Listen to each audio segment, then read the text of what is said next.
Welcome, everyone. This is your friend, the DN What If, here with another exciting fanfiction. Today, we're diving into the story of What If Deku Gained Vitality from Eraserhead? If you enjoy this video, don't forget to hit that like button and subscribe for more fanfiction content just like this. Now, let's get started with the fanfic. Midoriya Izuku didn't know his 4th birthday would be as well the last day he'd see his mom. God, if he knew this, he would do anything just to enjoy their last moments. The day started perfectly. He woke up as the sunlight drifted in through his window. More excited than normal days, he got up, quickly heading to his mom's bedroom. He opened the door and ran to her bed, climbing it and jumping on her as he happily announced, "Mom, it's finally the day. I'm 4. Inko opened her eyes, at first confused by the sudden jostle, then finally smiled at her son. "Yes, Izuku, you're finally 4, she said, smiling softly as she got out of the bed. They walked into the kitchen and Inko, as always, started to prepare breakfast. "Can we have katsudon for dinner?" Izuku asked wishfully. "Of course, Izu," she answered with a big smile. Inko loved seeing her son so happy, his smile was priceless.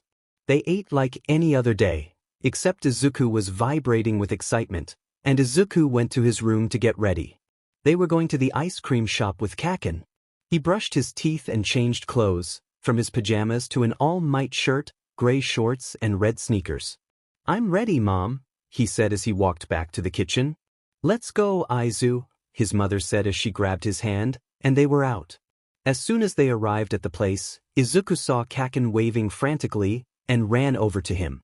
"Hi, Kaken," he stopped in front of the blonde boy.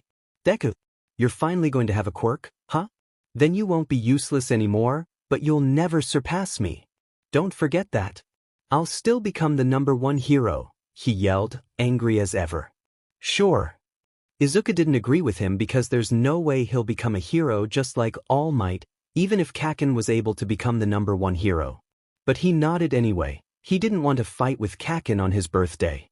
The day was going as expected. They had ice cream, lunch, went to the park, played, and now, Inko was saying goodbye to Mitsuki and Izuku followed suit to say goodbye to Kaken. "Deku, you better have your quirk by Monday, okay? See you at school." Kaken yelled as he left. "Let's go, Izu, you played so much today. You must be tired, I'll make some delicious katsudon when we're home," Inko said and grabbed his hand, leading their way home. Then, the unexpected happened and Izuku remembers those moments as if they happened yesterday. His mom was preparing dinner in the kitchen and he was watching the news on the sofa. Suddenly, he could hear a high-pitched noise, his mouth got salty, his vision blurred, the delicious scent coming from the kitchen got bitter and he could no longer distinguish where he was. When he was finally able to understand what was happening, tears were falling on the floor. He could feel his mom hugging him and asking what's wrong. And then he realized, he could hear much better, see much more, the smell of katsudon and some others were now filling his nose, his mouth was sweeter. His 5 senses were increased. Was this his quirk? Really? Izuku asked out loud, scaring his mother that was now looking at him, waiting for an explanation. "It's my quirk, Mom. I only know it's related to energy because I can actually feel it, but it's hard to explain. Basically, my 5 senses got a lot better. And it seems that some of this energy was, as well, transmitted to my brain, which is making me think so many things at the same time. Is this all my quirk can do? Can I direct this energy to specific places? Will this make me stronger or faster? Perhaps both? Anyway, I'm muttering, aren't I?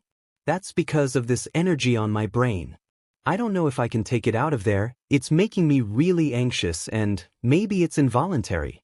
That'd be bad too, as it'd make me anxious in situations that I don't really want to be in. Like it can make me panic. Oh God, that'd be terrible in a hero situati." Izuku's rambling was cut off by his mother. "That's great, dear," his mother cried.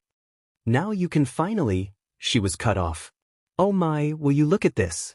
I was planning to stay some days until your quirk manifested, but it looks like I won't need to do so," the stranger at the door said. Stranger at the door? Izuku was so lost in thought that he didn't notice someone opening their door, even with a better hearing. He'd need to write all of that down, But not now, he was more concerned about the man in their house. "Get out of my house, Hisashi," his mom said, getting up and grabbing his hand. She knew him? Not knowing who this Hisashi was, Izuku hid behind his mom's hand, peeking to see what was happening. "Give me the boy, Inko. You know, it'll be a lot easier if you just do as I say." Izuku felt a shiver run down his spine. The man wanted him. "But I'll never give my son to someone like you. You're not welcomed here." Izuku had never seen his mom this angry before. It scared him. The last thing he remembers about that night is the fire. A lot of fire. Izuku thinks he's 10 now. He doesn't remember at all. Since that day he's lost track of time, but he's probably 10 now. Not that anyone would care, not at all. But yeah, 10 years old, Izuku's been living with the League of Villains since that day. It's not really fun, but at least he's not a villain. His job is to acquire information about the heroes he's asked to, so he can provide this information to Hisashi. But it's not really that simple. You see, the one time he gave wrong information to him, Sensei had him tortured. He can't commit mistakes. He also can't escape. He tried it once, probably 2 years ago. It was nothing fun. He was tortured a whole week after that, which was the cause of the scar he has on the left side of his jaw. He really hopes he won't meet Sensei in person. The only thing he knows about him at all was that he liked torture. Izuku really hopes he won't meet Sensei. Izuku can't kill. Sensei once asked for it, but he can't. He'll never do such a thing as killing. He can be tortured, he can die, but he won't kill. That's the cause of the burn scar on his back. Hisashi wasn't happy to hear that he wouldn't kill, but he, fortunately, never asked for it again. Izuku's been homeschooled too. Hisashi says that when he learns his lesson, he'll go to school, as it takes too much time for the League to play teachers. He hopes that day will come soon. He's just a kid and should be out there not worrying if he'll be fed today or not as every other kid. But he's trapped. He's trapped with them and he cannot escape. The only things Izuku has here are his notebooks. The notebooks he writes all the information he gathers about the heroes. His favorite hero, you ask? Eraserhead, an underground hero. The reason is simple, he doesn't know a lot about him at all. He knows his name, age, quirk, and a few weaknesses, but that's not enough. Izuku's been trying to get more information for a whole year, and Sensei seems to be getting angry. That's why he's Izuku's favorite hero. He keeps him busy, keeps him thinking. He makes Izuku feel like he's the old him. 4-year-old Izuku would love to meet Eraserhead, the mysterious underground hero, and try to understand him more. His notebooks are really interesting, Sensei say. Izuku's mostly afraid of that sentence because he himself is the first person writing in the first notebook. Name, Midoriya Izuku. Hero/villain name, none. Age? Last known to quirk, vitality. Is able to transfer energy to specific parts of the body, such as arms, fingers, ears, eyes, and even brain. The energy can boost the body part in different ways depending on the owner's wish. Examples: can expand his sight if he focused the energy on the eyes, can increase the strength of his arms if focused on. Has his 5 senses, speed and strength enhanced even when not focusing the energy on said part. Extras. The continuous use of the quirk will cause headaches and will eventually cause the owner to pass out if used continuously. 38 minutes is the record time for the constant use of the quirk. OBS will keep getting better if trained.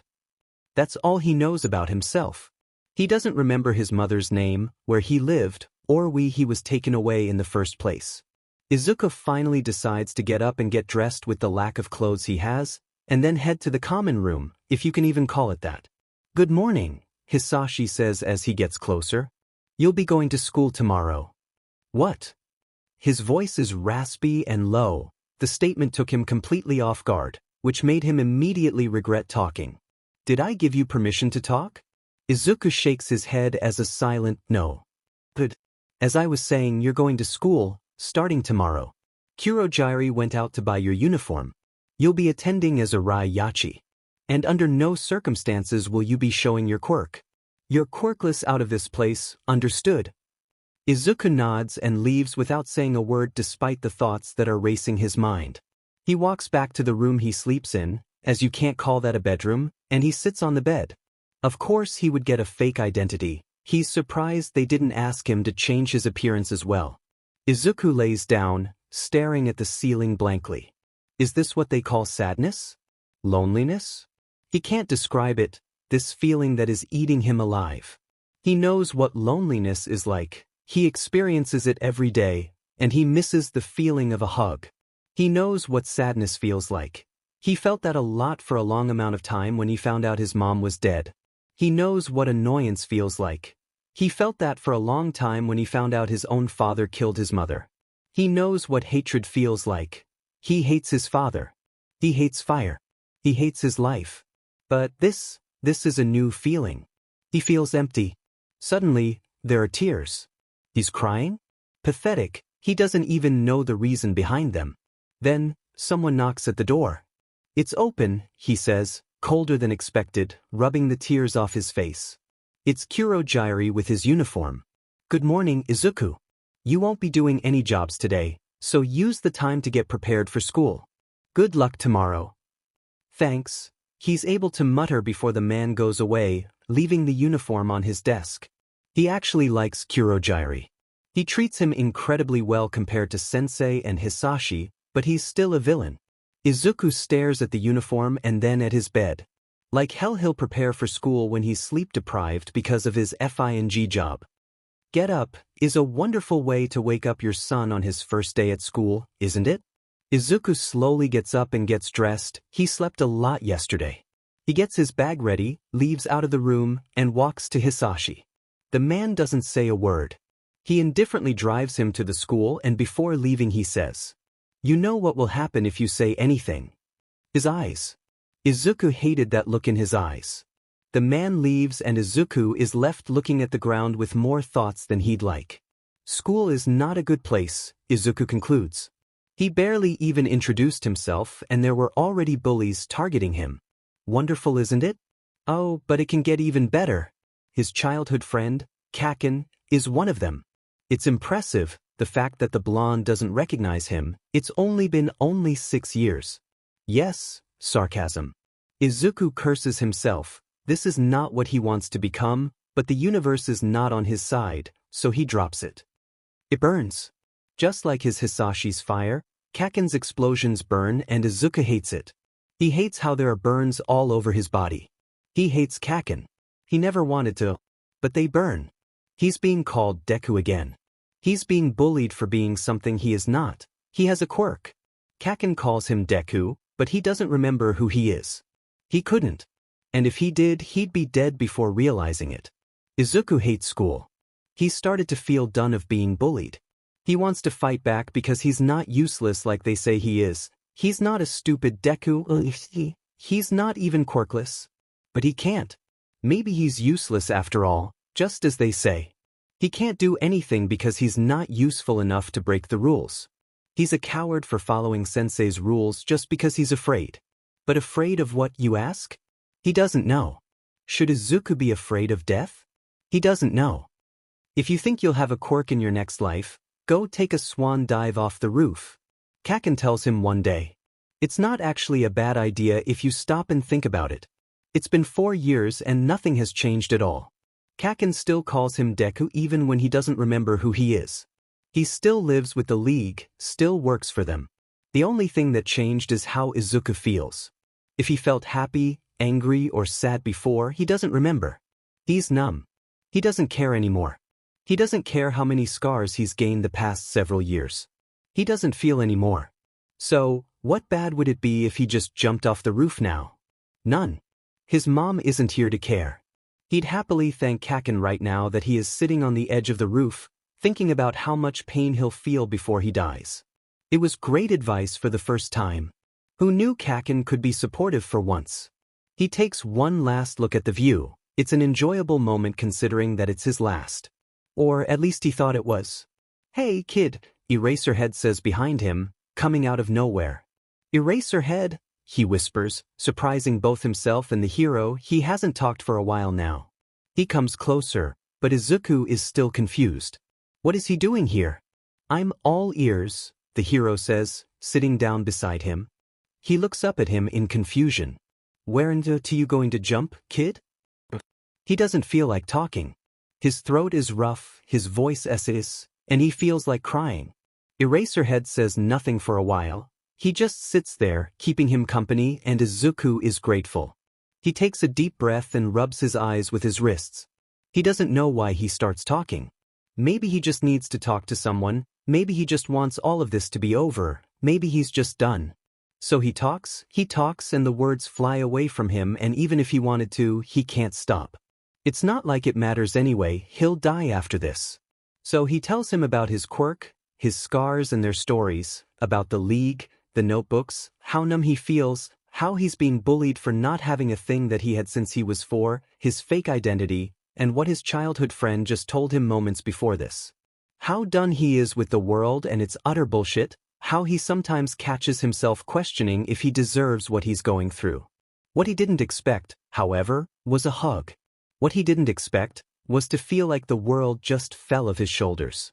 What he didn't expect was to have a breakdown right on Aizawa Shuta's arms and that all the feelings he's been keeping inside would just flee like this. Everything is going to be okay. Izuku hears the hero whisper to him as the man wipes his. Hello there, kid, I'm Tsukachi Naomesa. The man greets Izuku with a smile. Izuku was fed. He didn't expect Eraserhead to drag him by force, and now he was here, police station, guy with a lie detector quirk and fed. What should he do now? He can't just try to run away, not when he's still wrapped in Eraser's capture weapon. Language, problem child, Eraser says, tightening the grip. Wow there, problem child? He gives the hero a look and turns his head. Well, hello there, attitude. Izuku tries not to roll his eyes, but he can hear a small chuckle from the detective. Okay, so let's start, shall we? The man guides them to a room and Izuku is left with him. Be honest with me, alright kid? You probably already know my quirks, so don't make the job harder. Izuku sighs as he tries to decide what to do. Is everything you told Eraserhead truth? Damn, why did he even tell him in first place? Yes. What is he going to do, If Hisashi finds this out, he's dead. And he probably will. Do you want to go back there? When the question is spit out, Izuku gives the most obvious look to the man. Of course not. Tsukachui, Izuku remembered, sighs in relief. Well, at least they believe him now. But it doesn't really matter, right? He was a villain after all. You're Midoriya Izuku, the kid who disappeared 10 years ago? Wow, now that he thinks about it, 10 years sounds like a lot of time. Probably. Tsukachi seems to be indecisive about what to do with the response. Proceeding. Son of Midoriya Inko and Midoriya Hisashi, he shivers at his mom's name. I don't really remember my mom's name, but I can confirm my father's. He looks at the man, who now carries a concerned look.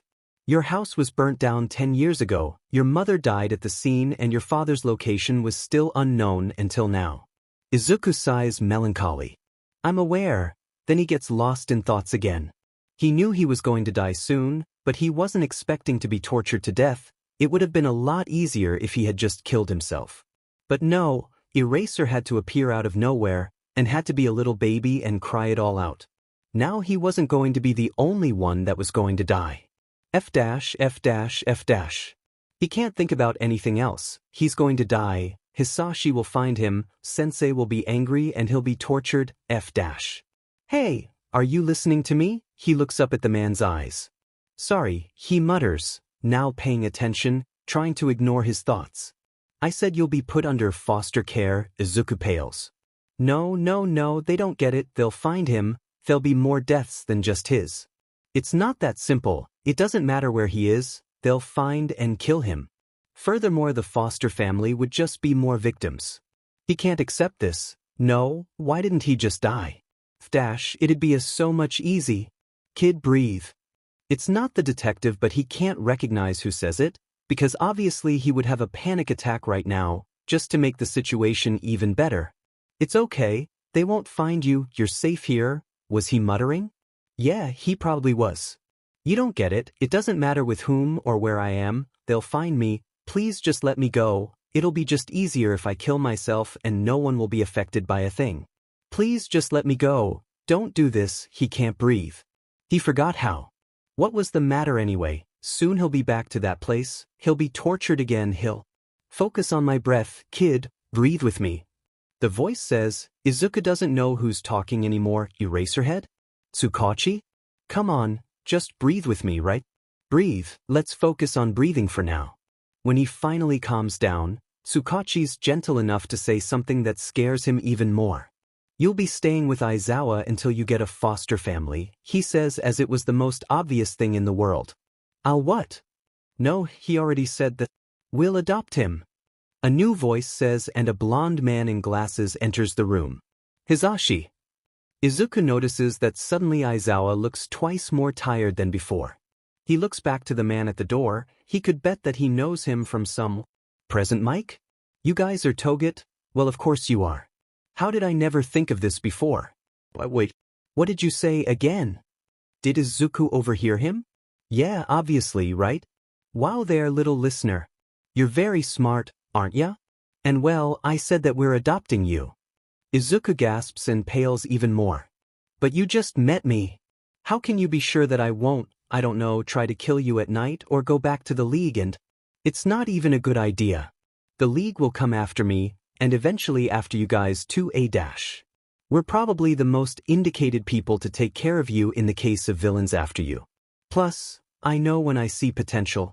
As even you said, it'd be dangerous to stay with foster families. We, Hizashi and I, are pro-heroes. We know better than any foster family how to properly take care of you.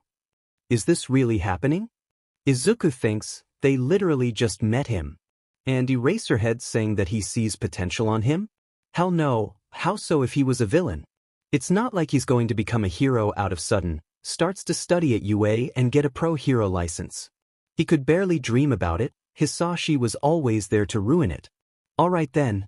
I'll go get the papers, you can stay on the waiting room, you already know where it is. Tsukachi says and leaves. Izuku felt like he was left behind without any explanation, which he just did. He just wanted to kill himself. Now he's going to be adopted and start to live with two pro-heroes? And one of them is his favorite?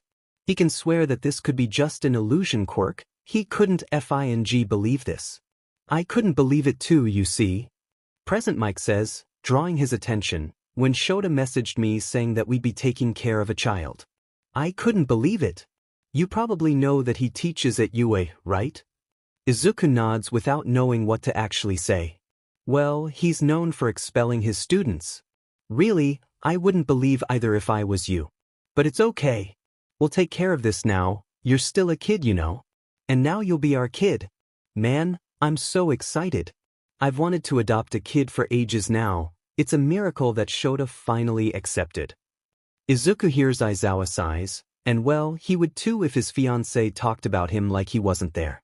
But he had to admit that it was weird to be called their child, looks like he'll have to get used to it. While both pro-heroes talked with Tsukachi about the adoption, Izuku was sitting in the waiting room, staring at the ceiling, waiting to wake up or something.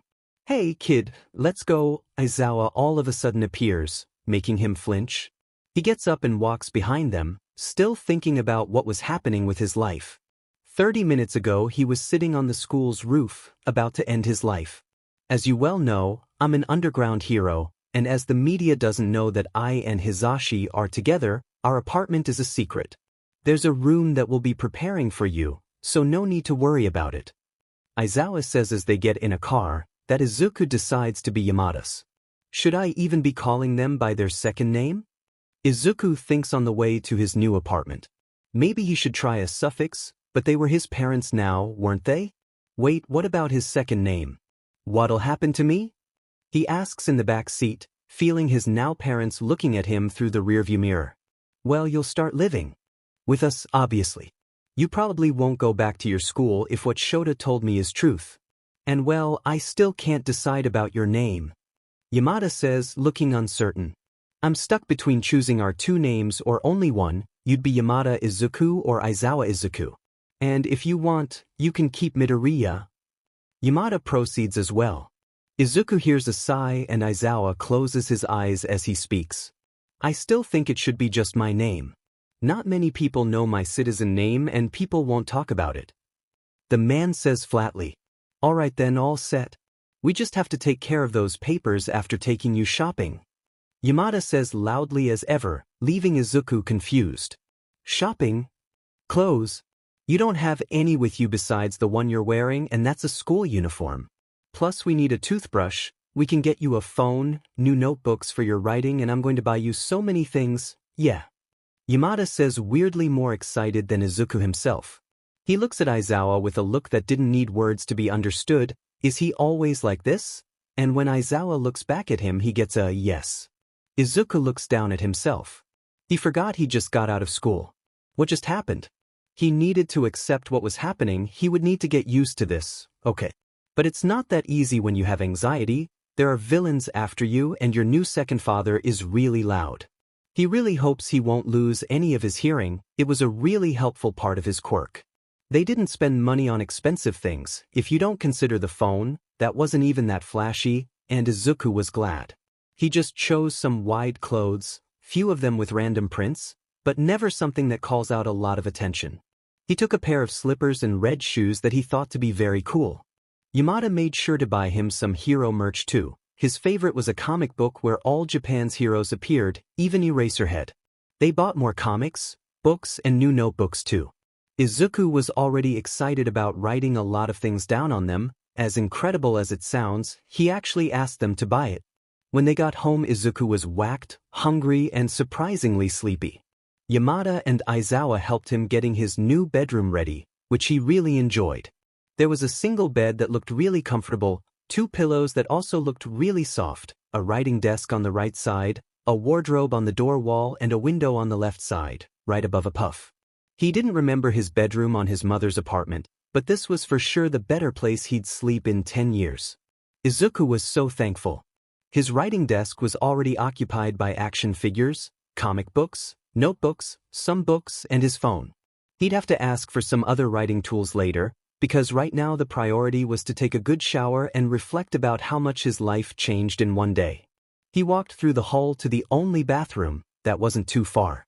It was bigger than expected, but considering it was the only one on the apartment, it was okay. Dinner's ready, little listener. Yamada calls from the kitchen. Izuku just got out of the shower. Now with his towel on his waist, he gets dressed as simple as possible and walks to the kitchen/living/dining room. He couldn't really find a word, as there was no walls separating each commode. You made katsudon?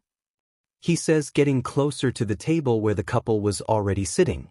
It looks like I made the right choice choosing what we'd eat. Yamada grins at Aizawa. Izuku sits down looking at his bowl. Thank you, he says, catching their attention. You didn't have to do this, but you made more to me than I ever thought I'd have. You gave me a comfortable place to sleep, the only decent meal I had in 10 years, a place to live. A home. You just dash. Then he starts to sob, trying to rub the tears away. Thank you so much. He is able to say before his parents evolve him on a hug, and he is sure that Yamada is crying. It's okay, kid. This is our job now, to take care of you, make sure you're safe and okay. We're your family now. Everything will be just fine, Aizawa says, and Izuku feels Yamada releasing them. Izuku takes a deep breath, brushes his face. No more crying. They would have eaten with perfect silence if it wasn't for Yamada's loudness. He tells them about his day and something about a student committing the most stupid mistake on the history of English. Then he looks at Izuku with an excited face. Did you learn English, little listener? Yamada asks, making Izuku looks up at him. Yeah, I think I'm fluent, but I'm not the one to judge. He says in a perfect English, surprising both Yamada and Aizawa. He is clearly embarrassed now.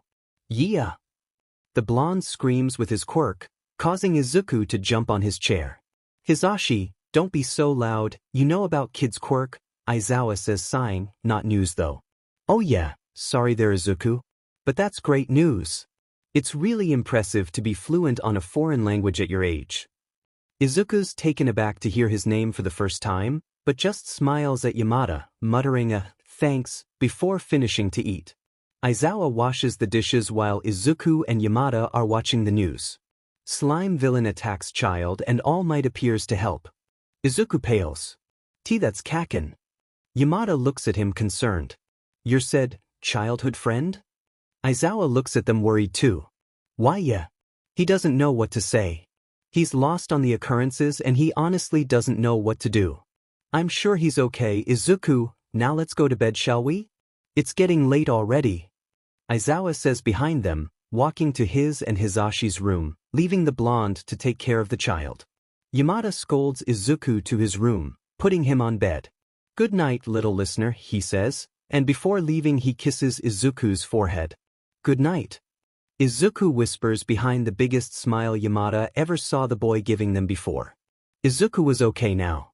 He had a family again. He just hoped this day wasn't all just a dream. By the time he wakes up, everything is dark.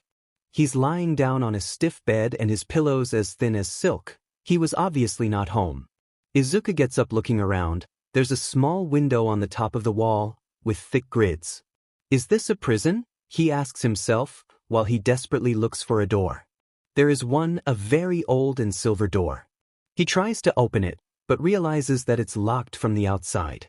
He looks at the room again, there's nothing else and he's all by himself. Where's Mom? Who was the man at the door? Are his thoughts as he sits on the bed, holding back tears. Where am I? He finally questions, and he's surprisingly answered by the door, that is open brutally. Get out. Follow me. Izuku is scared. He can't see the man's face, but his voice is the same as the man's. He follows him without saying a word, the fear occupying his entire throat and mind. After walking for something that seemed like 5 minutes, they finally enter a big room.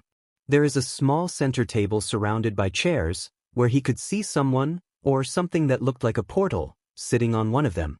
Sit down, the man orders, and once again he does what's said without questioning.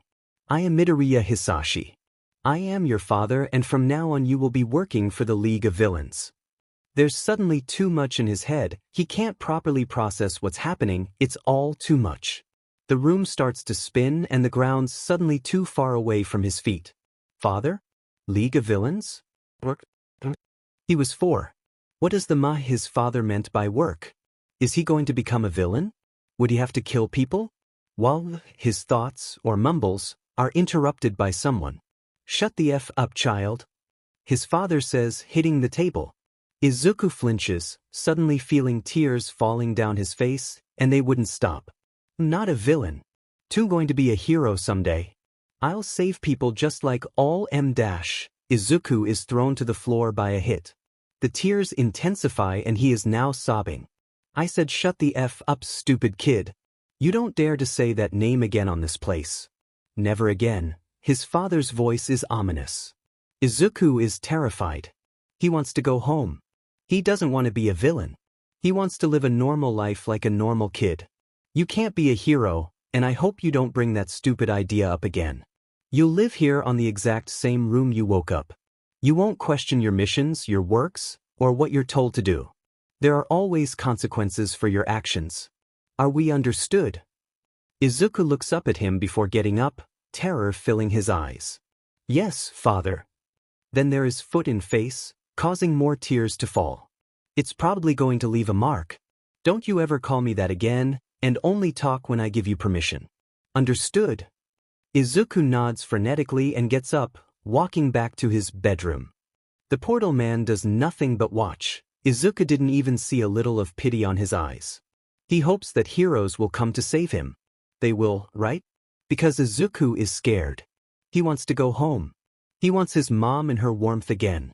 He wants to play with Kaken and show him his quirk, just as he wants to understand it more. He doesn't want to stay here, but a deep voice in his mind tells him, you don't have a choice.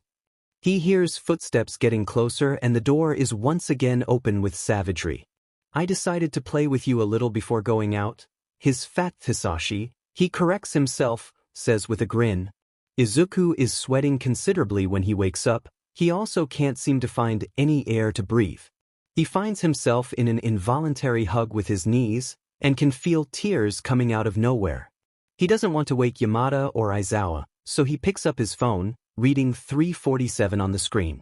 Okay, don't cry, Izuku, it's okay, you're safe now, the heroes didn't find you but you're okay, Eraserhead and Present Mike will protect you and the heroes didn't find you. He curses himself, feeling tears on his cheeks, the thoughts filling his head. They didn't care. You see, you spent 10 years living with villains, working for them, being tortured, suffering and crying, but no one came for you. They don't care. You are insignificant. Why would heroes save you at all? You can't even think of being a hero again. A kid who is the son of a villain and even worked for them can't ever be a hero. You are nothing. You are pathetic, trying to kill yourself to get rid of your problems? You are a coward. Nothing but a coward villain. You will die soon, you know. Eraserhead will get tired of you and your stupid attitude, then he'll get rid of you. Sensei will find you, torture you for weeks and finally kill you. Maybe he even lets you live without a leg or two. You don't need them to make analysis at all. Hey kid, it's okay. He looks up surprised, finding a concerned Aizawa placing a hand on his shoulder. Breathe with me, okay? Izuku nods, ignoring every thought that was possibly going to cross his mind, and follows Aizawa's breath. Great. One more, okay? He nods again, breathing with the man in front of him. They do that 7 times, a break in between one from another. Are you okay? Aizawa asks, finally breaking the silence of their breaths. Izuku nods. Dream, he whispers. Do you want to talk about it? Izuku poorly looks at the man's eyes, thinking if he should. Maybe you don't want, but must need to, Aizawa says, himself unsure. It was my first day with the league, he starts. I was confused, didn't remember what exactly happened, and wanted to go back home. Hisashi told me he was my father, and I got even more upset. I didn't want to be a villain. I wanted to be a hero and save people, not destroy them. And then Hisashi came to my room, saying that he wanted to play with me. I have a lot of scars from that day. And no hero came to save me as I claimed. I just felt so insignificant, so useless. I couldn't do anything. For 10 years I didn't complain because I was afraid and I'm a coward. He says, surprising Aizawa. But you're here now. You told the authorities what happened. You didn't run away from the heroes. You were strong enough to stay still. You are going to be a hero and I'm going to help you.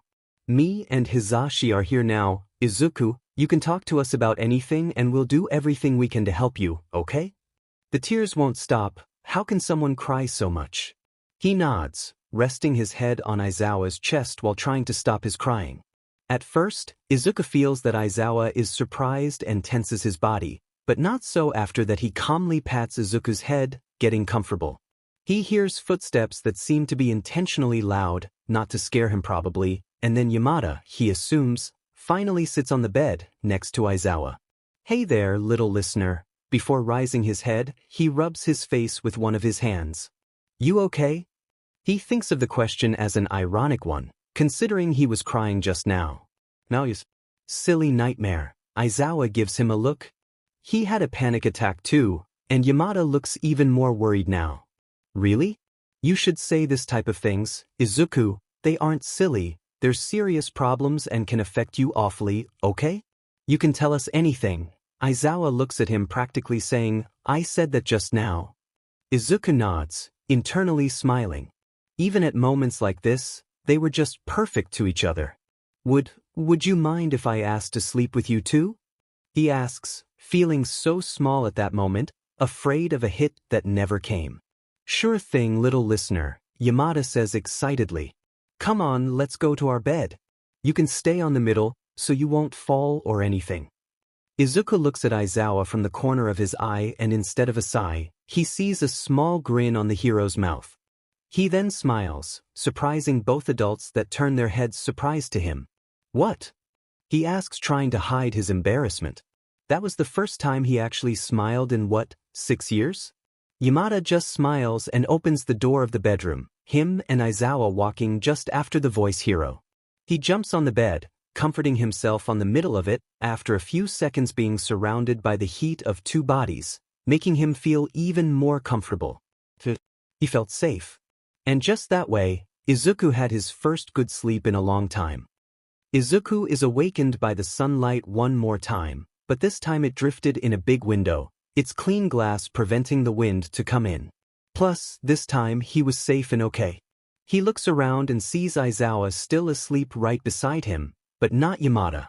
He gets up as quietly as possible, trying not to wake the tired man, immediately hearing someone sing. It's Yamada.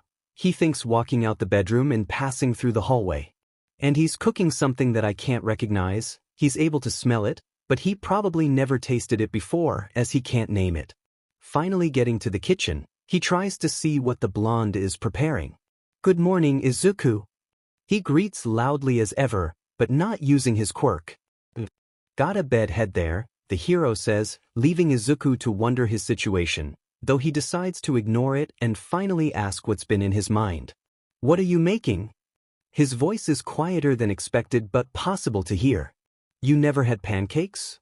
Yamada seems shocked and Izuku doesn't know what to say. Listening to someone's footsteps, he turns his head and sees Aizawa standing with a noticeable bed head. Nice quirk you got there, getting Izuku to wonder if his reflexes are even that great. Why the commotion though? It's freaking 8 in the morning, he complains, walking to them. Shoto, little listener, said he never had pancakes. Izuku notices the look Aizawa gives him and the voice hero. So? Just get him some, no need to react like this. And make me some coffee too, he says calmly, putting his head between his arms, and for the first time Izuku sees Yamada's eyes. He's not a morning person, little listener, and goes back to the pancakes. Right after the pancakes being placed on the table, Aizawa lifts his head and drinks the coffee Yamada made him. Let's eat then. The blonde says happily, starting to eat. Izuku looks down at his plate and takes a bite of the so appreciated pancake. It's delicious, probably more than it should. He starts to eat it like there was no tomorrow, then interrupted. Whoa there, little listener, you don't need to eat so fast. You going to end up throwing up like that? Yamada says, getting Izuku to slow down. Izuku can't exactly remember how many pancakes he had, maybe 3, he's not used to eat so much, but he couldn't help himself. But he is sure they tasted amazing. He's having a really good time with the pro heroes, just wishing that it lasts long. It definitely feels like he's dreaming. The 3 of them are sitting on the sofa, watching some weird random comedy program on the TV when Aizawa suddenly spits out. We're going to UA. Izuku chokes, staring at the man. We're what? Yamada seems surprised too, but Aizawa just looks indifferent. I told you yesterday I'd help you become a hero. We're going to need a lot of training so you can pass the UA entrance exams next year. Izuku is completely shocked, so he doesn't say anything. He's right. I'm sure you'll become a great hero someday. I can help you too. The biggest smile is found on the blonde's face and Izuku can't help but cry. Again, but this time a big smile is making company to his tears. Sorry for crying so much. He tries to stop but can't help it. I never really thought that this was even possible to happen, so the only thing I can do is cry and thank you both, he says, rubbing the tears away, and once again he's being hugged. You're going to make it, Izuku, Yamada says, and his smile grows wider. They are on their way to you. Izuku changed to more academic clothes and is mumbling on the backseat about things he never tested of his quirk. We have 10 months, kid, I'm sure you'll do great, Aizawa says, after announcing that they're there. Izuku gets out of the car and stares at the school. Whoa, he gasps, he is huge. Come on, we're going to the grounds to train your quirk, Aizawa says, guiding them. We'll do softball throwing, standing long jump, 50-meter dash, endurance running, grip strength, side-to-side stepping, and seated toe touch. Do you remember your punctuation on these in middle school? Not all of them. That's okay, Izuku. I'm sure you'll improve a lot in the time we have, Yamada says. He takes a deep breath and nods. Let's start with the 50-meter dash. Do you remember this one? He nods. 7.49. Aizawa sighs, possibly for the 40th time since they met. We can for sure make that better. How much energy can you put on your legs? Izuku's head falls on his shoulder. I don't know exactly, he says. His job was to write things down. He rarely went outside. Okay, so you'll try to focus the bigger amount of energy you have on your legs, ready? Izuku takes another deep breath. I can do this, focusing on his lower members. Go! When Izuku is back, he looks at Aizawa with nothing more than hope in his eyes. 4.88, the man says flatly. Izuku twitches his eyes. Is that good? It's great, little listener. Imagine how much more you can improve, Yamada says, making him smile. 5.08 on the dash, 51 kilograms on grip strength, on standing long jump you just jumped the whole sheet dash. Language, Shoto. He's a kid, Yamada interrupts him, which he ignores and keeps talking. On sidestepping you did 40. Endurance running, well, you need to focus on keep running and not running faster. You can improve your seated toe touch. We need to work on upper body training and you broke your F. Shoto. Aizawa sighs. The kid had cursed to him once. They aren't news to the boy. You broke your freaking finger throwing that diamond ball. Any explanations? Izuku is staring at the ground, embarrassed. I discovered a new thing about my quirk, he says looking up at the men who looked now confused. Emotional energy is a thing too. If I'm not able to control it, I'll overpower the amount of energy I transfer and probably end up breaking a bone. There's also the possibility of me passing out if I get even more nervous, especially because I'm using my quirk for more than 1 hour now and my head is hurting a lot. There's also the fact that if I'm too tired or don't want to do something I won't be able to control my emotional energy, which is rather obvious. I know that because one day I was asked to break a wall, and well I was only 5 and didn't want to, so I ended up breaking my hand. I didn't think it was a thing at the time, but now it apparently is. Therefore if I want to do something I'll have to be able to control my emotional energy or I'll end up overdoing it. Okay, hold on, let me see if I got this right. Izuku does as said and looks at the blonde who talks again. You need to be able to control your emotional energy or we'll break bones. Izuku nods. Plus you're really tired and with a headache right now. Izuku looks away and nods again. He didn't think he could get more embarrassed. Why didn't you tell us that before, kid? The man says pulling him by the arm softly and making him sit on a bench near them. Sorry, he can feel Aizawa's look over him. We'll have to work on your selfless attitude too, problem child. Izuku scratches the back of his neck and looks at them again.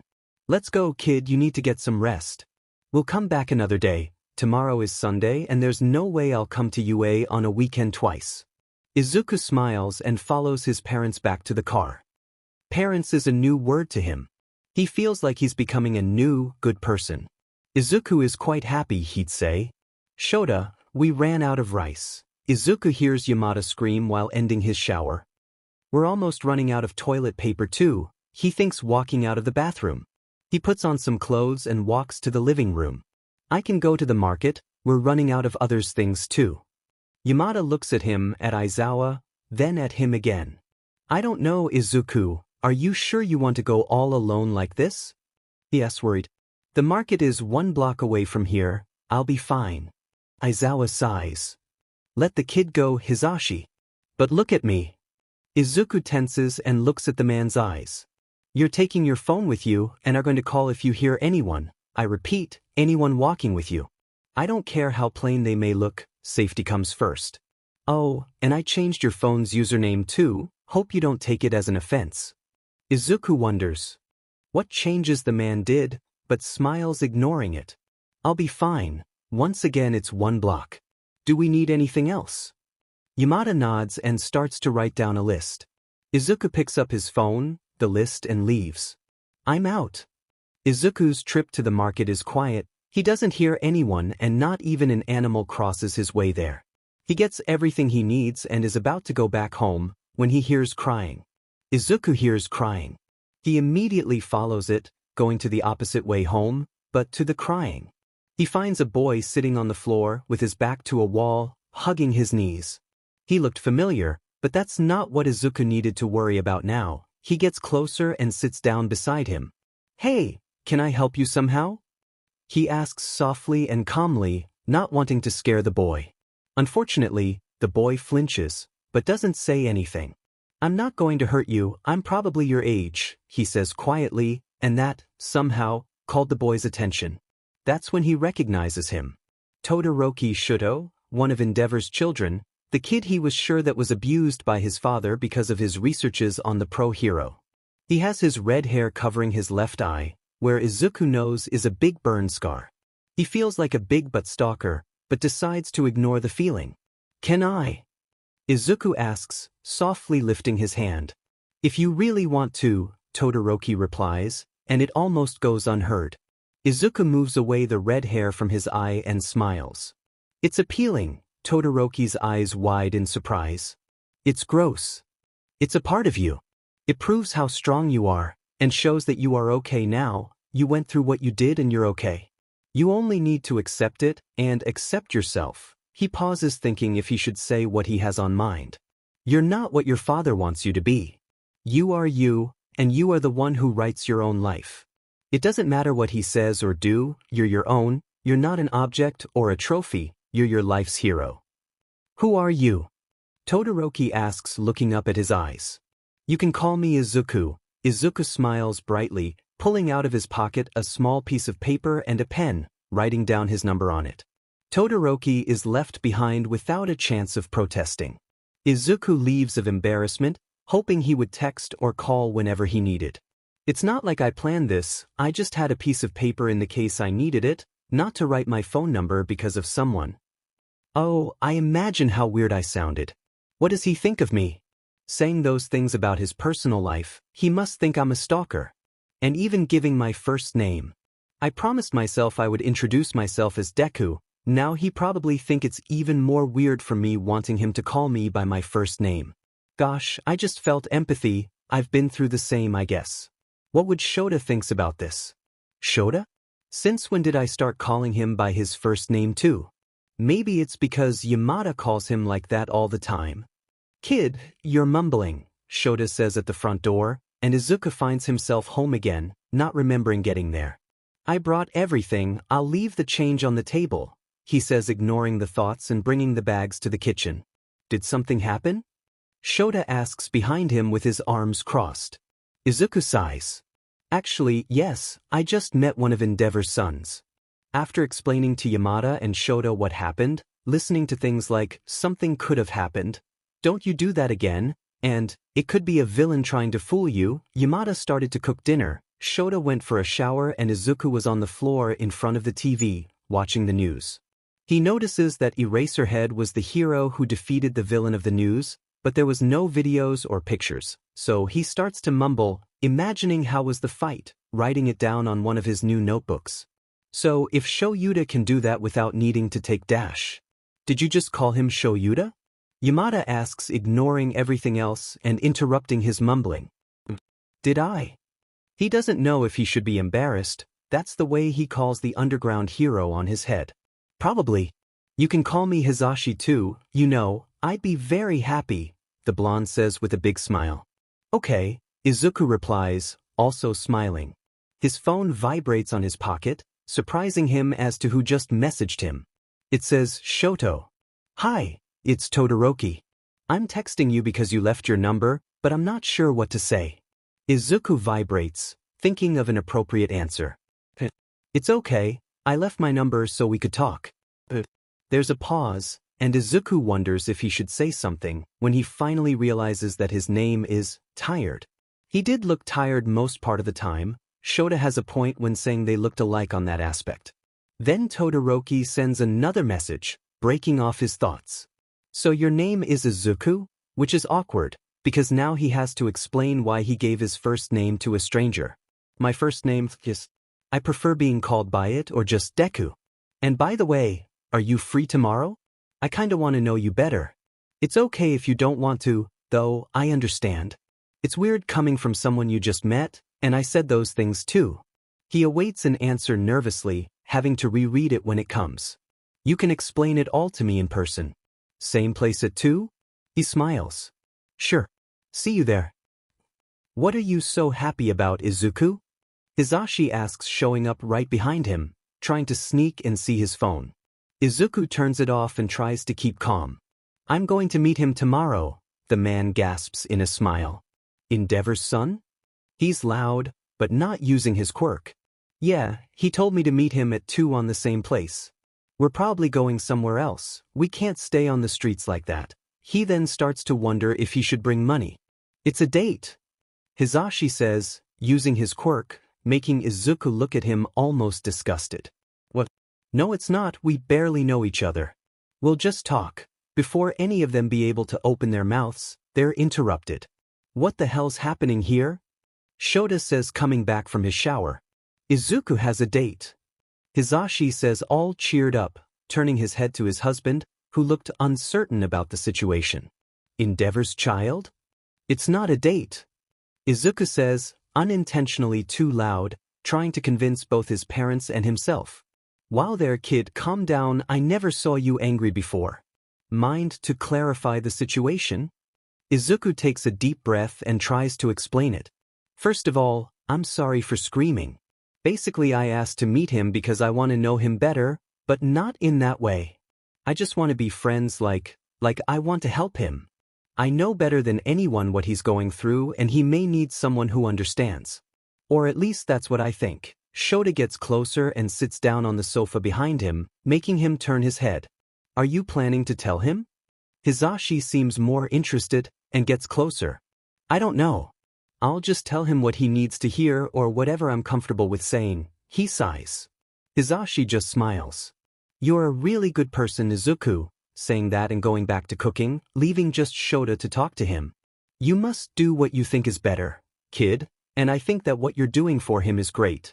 Just keep it like that. Izuku smiles with the advice, turning back to his mumbling and notes, just to hear Shoto whispers not for the first time. DMN Media. Izuku struggles with dinner.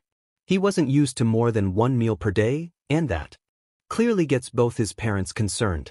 He eats barely half of it, but neither Hisashi nor Shoto say anything.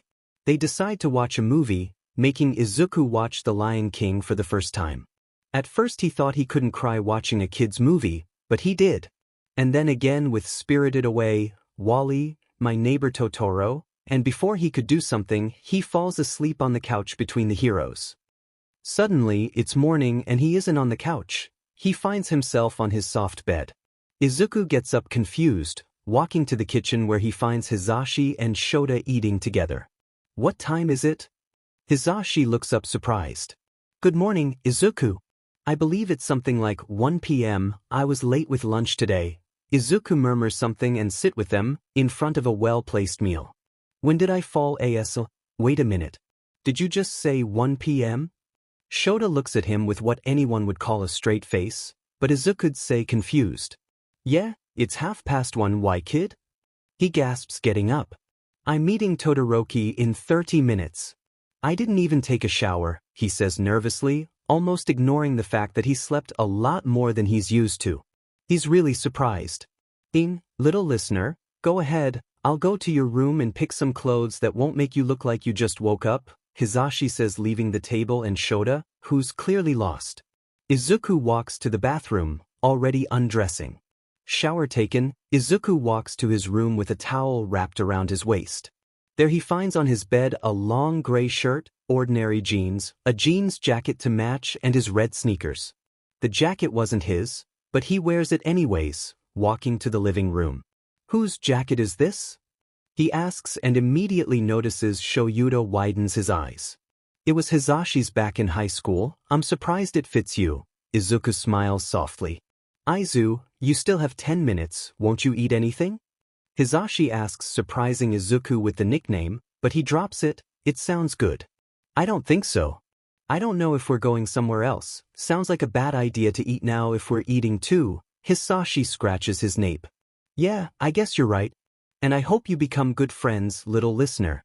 You're super soft and kind. I'm sure he'll think so too, so cheer up.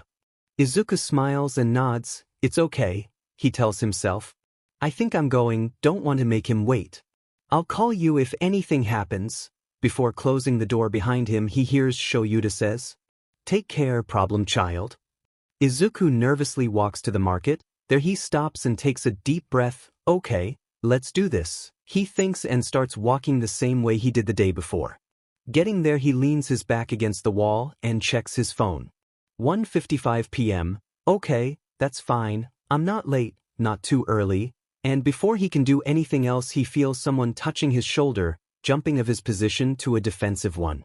Hey, it's me. Finally recognizing who said it, Izuku sees Todoroki confused in front of him. He sighs, relaxing himself. Hey, he says awkwardly, acting like nothing happened. It's okay. Ready to go? Sure, he replies, thankful that Todoroki didn't question his weird reaction. He walks beside Todoroki for a while, when he finally decides to ask him what's been bothering his mind. "Where are we going?" Todoroki looks at him with his straight face. "To a cafe nearby, we can talk better there." Izuku nods, thinking if the boy is always this serious. Moments later Todoroki stops, making him stop too. "We're here," he says. They then enter a normal but sophisticated-looking cafe, sitting on a table by the window. "I'll have a cup of black coffee," Todoroki says when a waiter approaches them.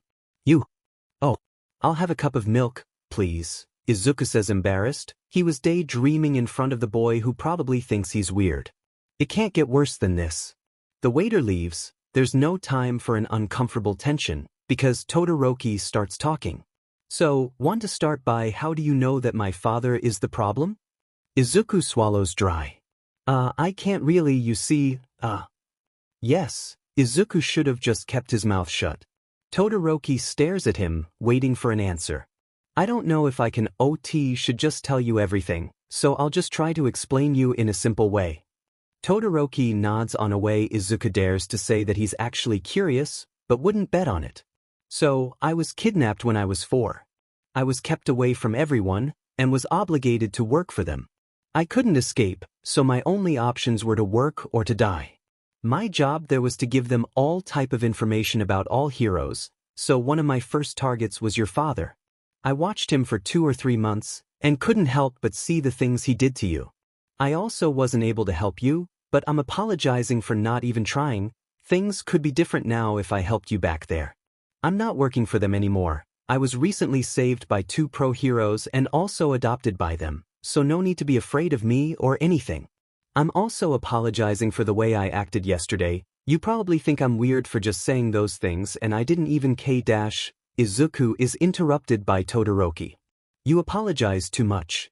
There's no need for that. I understand your reasons, and I should also apologize for what happened to you. I hope we can get along well, Izuku." He gives Todoroki a big smile. He would do his best to be friends with him. Just after that, their drinks arrive and Izuku thanks the waiter. "Don't you like black coffee?" Todoroki asks, and Izuku looks up uncertain. "It's not that I don't like it, more that I can't stand it. I taste everything twice stronger, so unless the coffee isn't bitter at all I can't drink it. I ended up kind of addicted to milk." He scratches the back of the neck, embarrassed. Who was addicted to milk? Todoroki simply nods, letting Izuku to wonder if he should try a real conversation. "Are you applying to UA next year?" he asks and immediately regrets it. Of course he was applying to UA. He's Endeavor's son. "Yes, I'm one of the recommended students." "Are you applying to it as well?" "Yes," Izuku says, excited. They both take a sip of their drinks. Then Todoroki opens his mouth to say something again, and Izuku's surprised by how he's good in keeping up conversations. "What's your quirk?" "You obviously already know mine, so I hope you don't mind me asking." He looks surprised at him. "No, not at all." He takes a deep breath and starts. "It's called vitality. I can transfer my energy to specific parts of my body, improving their functions, including my 5 senses. I also have the habit of mumbling. That's because I'm always unconsciously transferring energy to my brain, so I think too fast and too many things at the same time. Recently I discovered that I have emotional energy too, so if I'm not able to control it I'll overdo and probably break a bone, so I have to be in a good mental state to do things." When he finally stops, he looks at Todoroki, who looked quite startled. "Oh no. Was I speaking too fast?" "I'm sorry, I know it's weird and Once again he's interrupted. "I already said that there's no need for you to apologize." "There's no problem with that." Izuku looks at him astonished. "Right, so he stops. Okay, I guess." And on that moment Todoroki does something that Izuku thought he'd never witness. Todoroki smiled. It just made him so happy that he couldn't help but smile too. They spend the rest of the day talking about their lives, most likely Izuku. Talking about how it was to live with 2 pro heroes. He hadn't stayed home alone yet because Hizashi and Shoyuta took a little break from work, but they'd be back by Monday, so Izuku's still planning what he'd be doing on his free time. He's also surprised by how much he talked. It felt good to be able to talk freely after all this time. "You can come over my house if you'd like." Maybe when my father isn't there, so it's better if you text me before you do, Todoroki offers, and Izuku couldn't be happier. I think I'll study by my own when I can. I haven't discussed it with my parents yet, but I don't feel like getting a home teacher and I'm not going back to school either. Todoroki looks puzzled. And why is that? I had some issues with my classmates, so they opted for me just staying home. Todoroki nods, probably understanding what he meant. I see. There's a small pause before he talks again. I'm going to get something to eat. Do you want anything? Oh, I'm not really hungry. Don't worry, thank you. Todoroki looks unsure, but doesn't bother. Izuku then decided he'd talk his mind. Probably a bad idea, but it was too late when he realized. You're way too formal and serious, why don't you try to let loose a bit? Silence. Or maybe don't, I just said it because you sound a little too formal. I'm S-. He stops, feeling the intense glare coming from the boy. I hope you weren't planning to apologize again. I'll try to be more like myself around you. I am like this because, well, you already know the whole story. Was that okay? There's a little break between the statement and the question, where Todoroki seemed a bit uncertain. Yes. That was great. Izuku smiles. Isn't it weird to just give your first name to people like this? Todoroki asks after eating. Izuku knew this question would be brought up at some point. He sighs. I don't really intend to give people my first name. You were just, an exception? I kind of felt empathy and said it. I'll probably ask people to call me Deku. The boy in front of him looked intrigued. You said it on a text, I don't really get it. To be honest, it doesn't sound like a real name. It's the nickname Kaken gave me. My childhood friend, I guess? I studied with him in middle school too, but he was kind of the big bully, so I don't know what our relationship is now. He didn't remember me, apparently, which's good, because I was still with my father, Izuku says, and starts to wonder what would right, he needs to stop calling him that too. Katsuki do if he found out that he is actually the Deku he knew 10 years ago, but his thoughts are stopped by Todoroki's voice. There's someone calling you, and there is. Izuku picks up his vibrating phone of the table, answering the call. It's Shoto. Hello. He says, confused. Demon kid, do you know what time it is? You got us worried as hell.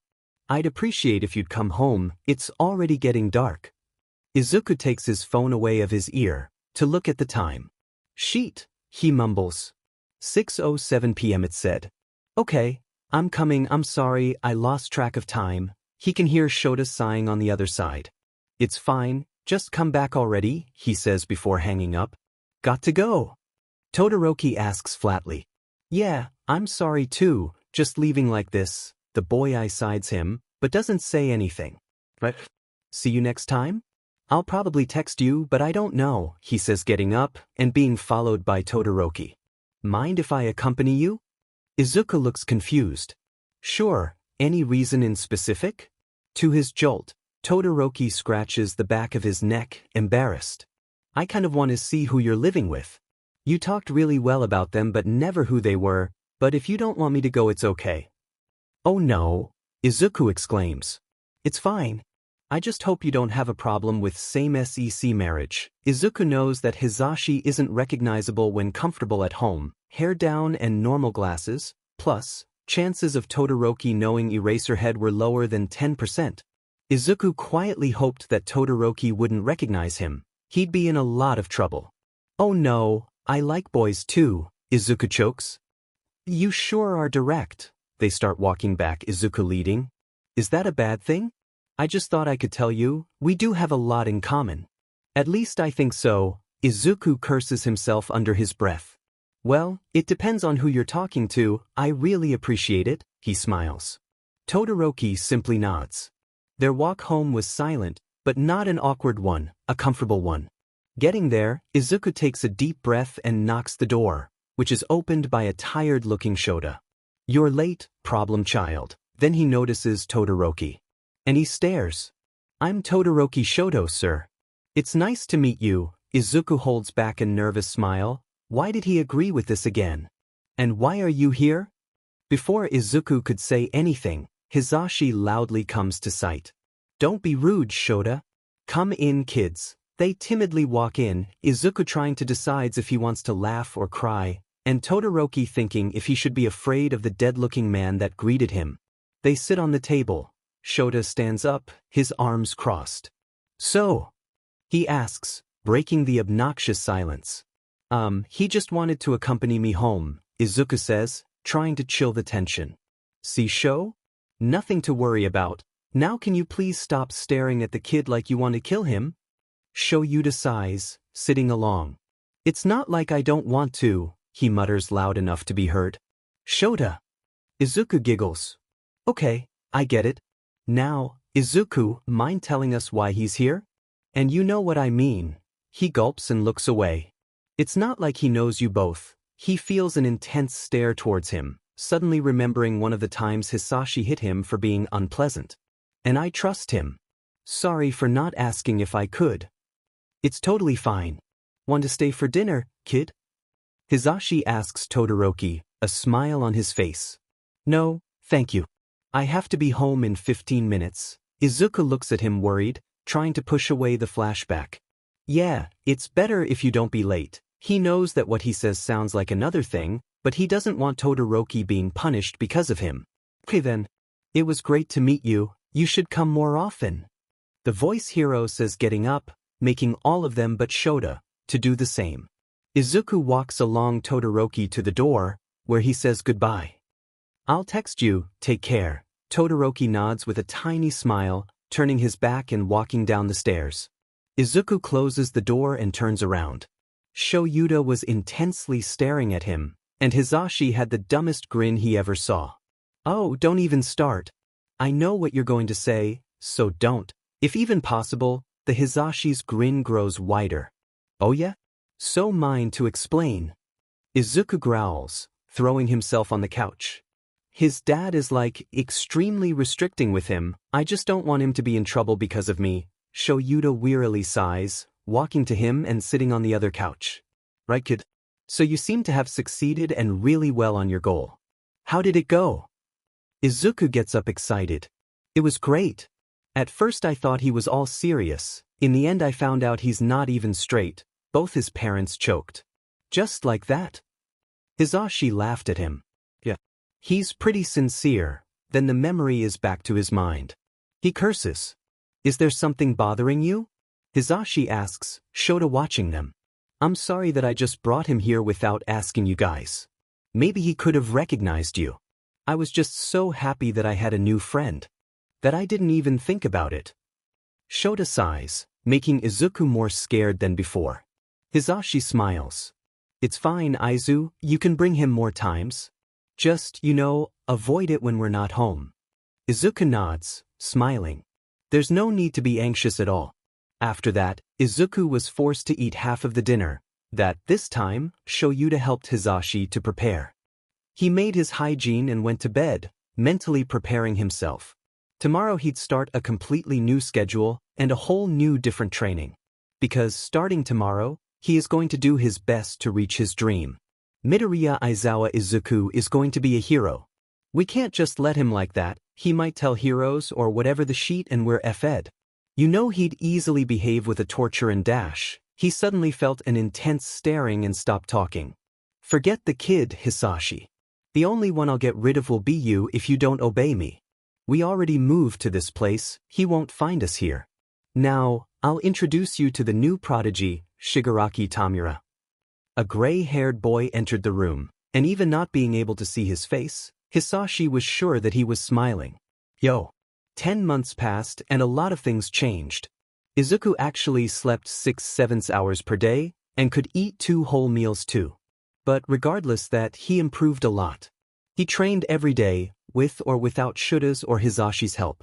He studied a lot too. Even when his parents weren't present, he would study as much as he could. He is 10 times what he was 10 months ago, and he's extremely proud of himself. He can pretty well control his emotional energy, and his time energizing a part of his body went from 38 minutes to 1 hour and a half. Izuku can now as well balance almost perfectly his energy with a stable emotional energy, and his headaches were no longer such a problem, even if still one. He also learned that he can decrease the amount of energy on his ears when on a crowded place, or when there is too much noise. As much as he could bring up some self-confidence, he still struggles with trusting issues, anxiety, on bad days a nightmare, a flashback. He learned that PTSD was a thing.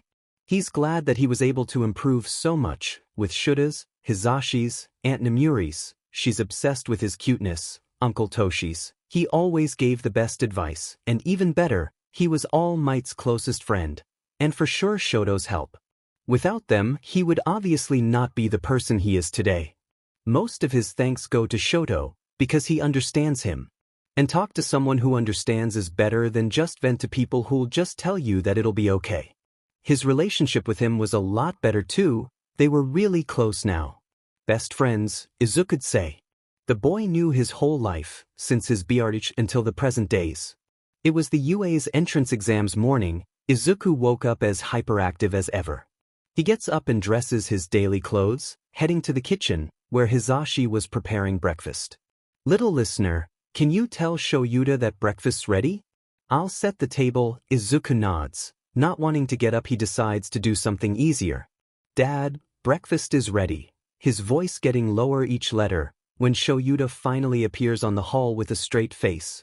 Gasping in embarrassment, Izuku starts. Oh God, I'm so sorry, I didn't intend to, it's just tea dash. Shoyuta cuts him off, walking to them. Come on, kid, there's no problem with that, it's not like we're not your fathers or something, Hisashi gasps. What about me? No fair.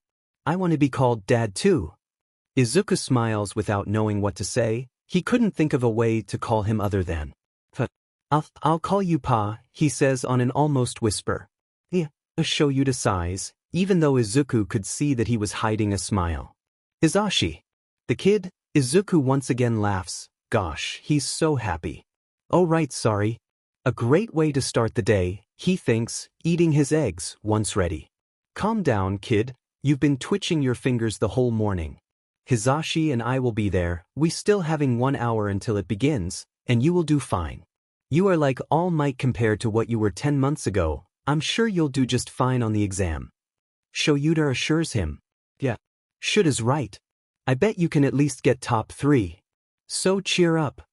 Hisashi smiles, causing Izuku to do either. But then his thoughts are filled with another thing. Wait, what about my name on the examination result? Izuku panics. Chill, Izuku, only your first name will be there.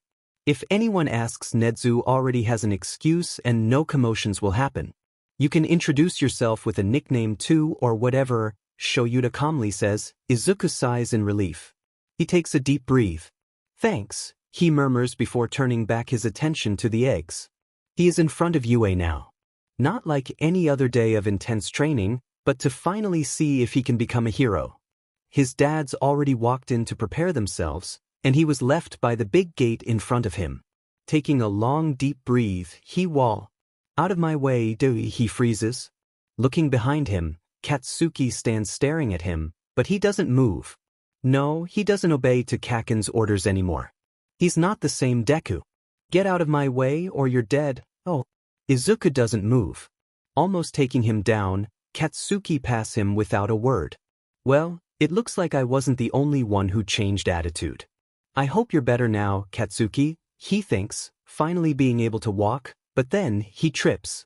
Oh come on, he mutters, ready to face the ground, which he didn't. Opening his eyes, he's floating. What Ash? Are you okay? A girl with brown hair asks him, but first he gets up properly. It's my Quirk, sorry for stopping you but. Well, it's a bad omen to trip and fall, she says with a smile. Thank you, he murmurs. Yeah. Good luck to both of us, she speaks before walking away. Wow. He thinks, besides Aunt Nemuri, this is the first time I actually talked to a girl in like 10 months. That he walks in. Welcome to today's live performance. He immediately takes away the energy from his ears. Hisashi was so loud. Everybody say, hey. This isn't your radio show. He wants to say out loud. No one says a thing after all, so he keeps going. Well, that's cool, my examinee listeners. I'm here to present the guidelines of your practical. Are you ready? And Izuku makes himself almost deaf. Why silence? He's a complete disaster. Something like a map appears on the screen behind the hero. This is how the test will go. my listeners. You'll be experiencing 10 minutes long mock cityscape maneuvers. Bring along whatever you want. After this presentation, you'll each head to your assigned testing location. Okay? And again, nothing but silence. Then Katsuki talks. That's so kids from the same middle school can't hell each other out, yeah? Is he talking to him? Like for real? And why consecutive ID numbers are assigned to different locations? He mutters to himself, but apparently Katsuki hears it. I'll crush 'em all. But you get to live another day, he lies. If it wasn't Dad, I wouldn't even be here because of you, he thinks angrily. Each site is filled with 3 kinds of faux villains. Points are awarded for defeating each according to their respective difficulty levels. Use your quirks to disable these faux villains. Hisashi makes a dramatic pause and earn points. That's your goal, listeners. Of course, plating the antihero and attacking other examinees is prohibited. It doesn't sound that hard, Izuku thinks, but there's something bothering him. May I ask a question? A boy in glasses gets up and yeah, there goes Izuku's motivation to do the same. There appear to be no fewer than 4 varieties of faux villain on this handout. Such a blatant error, if it is one, is highly unbecoming for UA, Japan's top academy. We're all here today in the hopes of being molded into model heroes. And Izuku finally recognizes him, of course, Ingenium's younger brother. And you with the curly hair, he points to him, making him shivers. You've been muttering this whole time. It's distracting.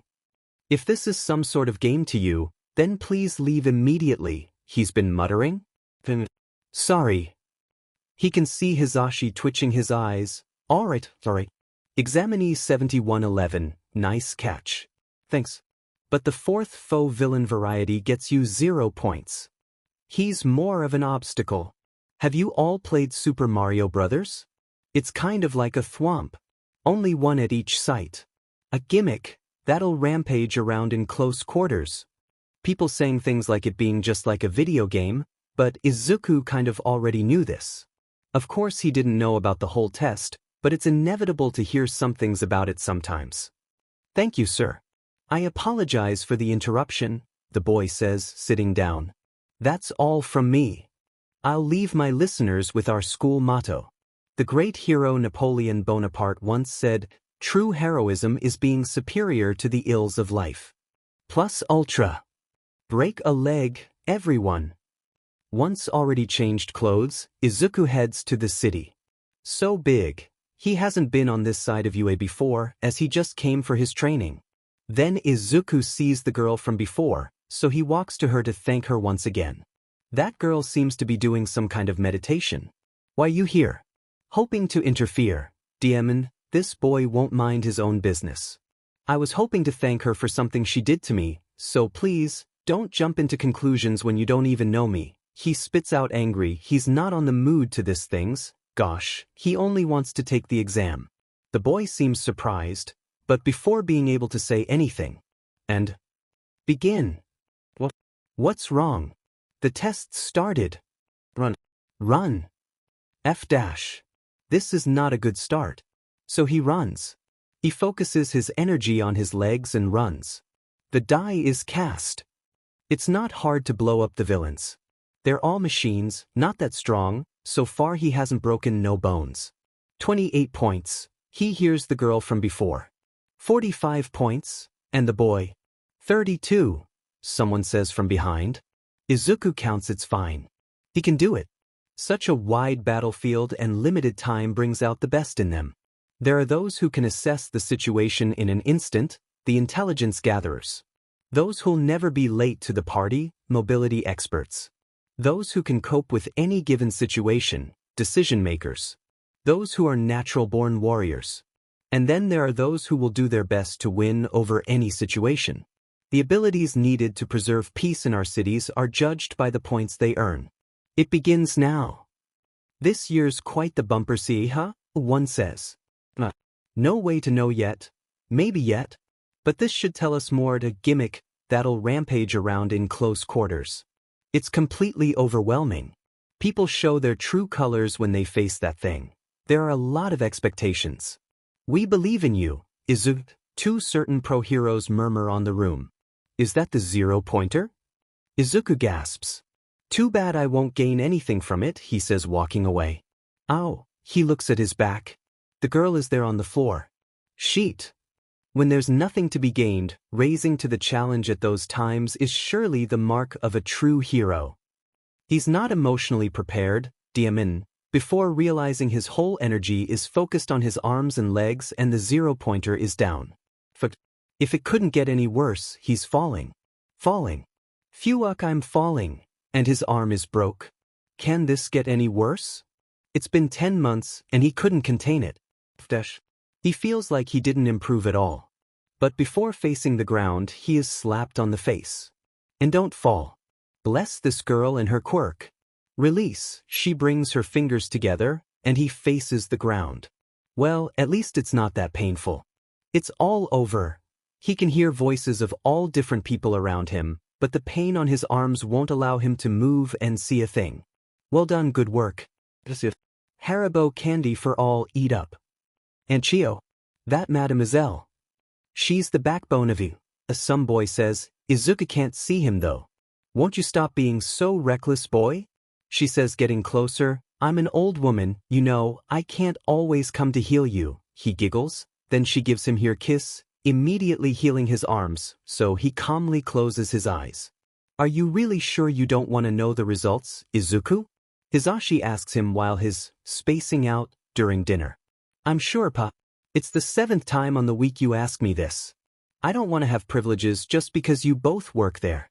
Plus, you said the letter will be here today. I'll just wait as everyone else. He smiles, trying to calm himself down, and as always, Shoyuta nods, tired as ever. I'm sure you did well, Aizu, Shoto said the day after the exam. I failed. I thought I was able to control my emotional energy and I don't even know why I wasn't stable. He silently cries. They're on Shoto's room. You were stressed. First your childhood friend, then Ingenium's brother. You were already nervous, they only made it worse. But I'm sure you passed. You said you are sure that you passed the written portion. Izuku nods. And you counted at least 48 points. He nods again, wiping away the tears on his face. You didn't fail, Aizu. You did perfectly well, and I'm sure everything is gonna be okay, right? You are the one who always cheer me up and here I am. It's okay. Izuku wants to hug him, and so he does. At first he thinks Shoto isn't going to hug him back. Regardless their proximity, Izuku never hugged him. But Shoto hugs him back, and he's crying again.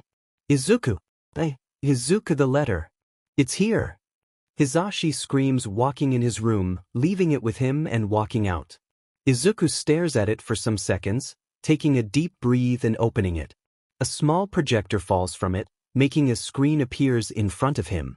This is a projection. Izuku gasps. All Might? He never really saw him in person. This was a good surprise. I'm in town for one reason only. I've come to teach at you. Whoa there, Izuku is sure surprised now. You passed the written portion with almost perfect score, my boy. Your practical result was for sure pleasant as well.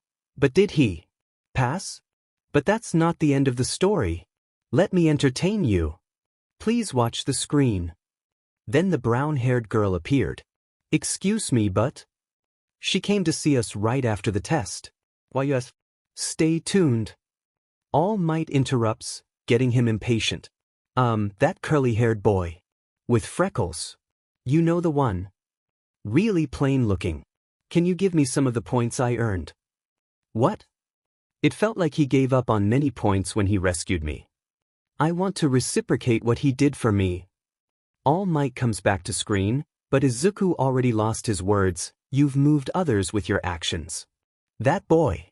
He saved my life. What was happening? This exam, you see. We weren't just watching for villain-based points.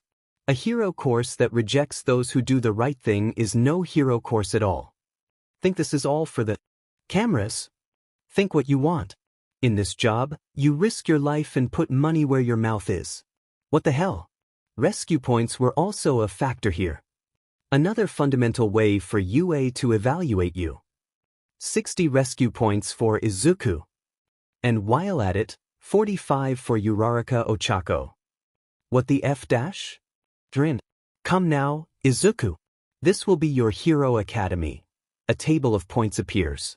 On first place Izuku with 48 villain points and 60 rescue points. On second place Bakugo Katsuki with 77 villain points and no resc. He couldn't put the words together anymore. He did it? On first place? I did it. IF did it. Dash, he started to desperately cry. He did it. He would be a hero. He would prove Hisashi that no matter what he would save people. He did it. I'm so proud of you, Izuku. He only notices Hisashi and Shoyuta when they involve him in a hug. I did it, he cries, holding his parents and just letting it go, crying as much as he could, because he is going to be a hero. Izuku never slept so well in his life. Izuku never felt so happy on his whole life. He's happily eating breakfast with his parents the next morning. I never thought I could see this kid more hyperactive than he already is, Shoyuta remarks, making him and Hisashi to laugh. And we're happy to see that.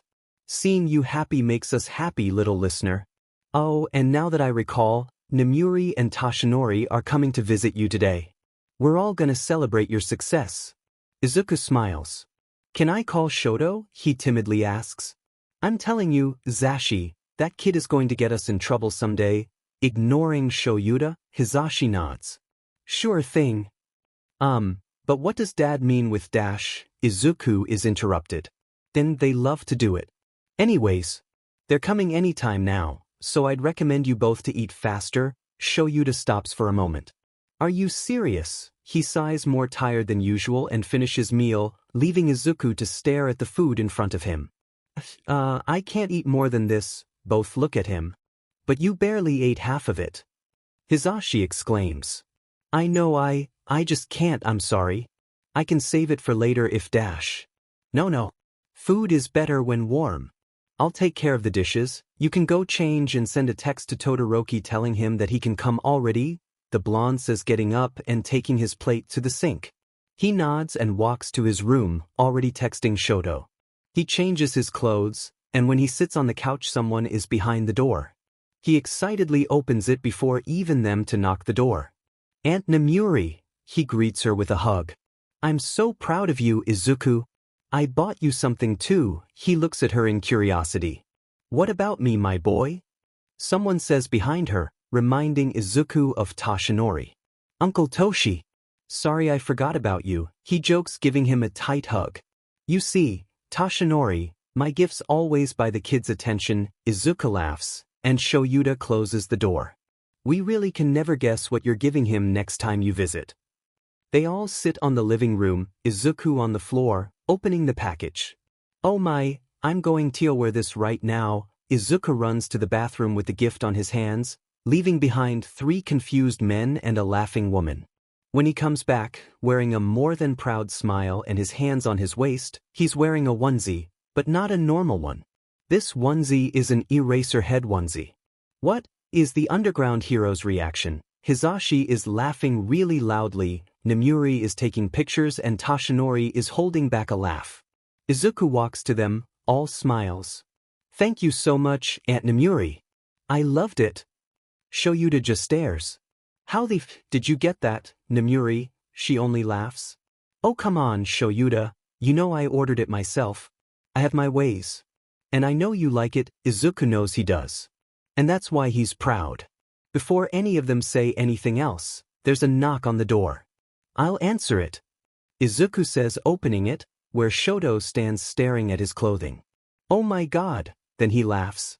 Todoroki Shoto laughs for the first time in front of the heroes, and they are completely shocked. I told you he could laugh.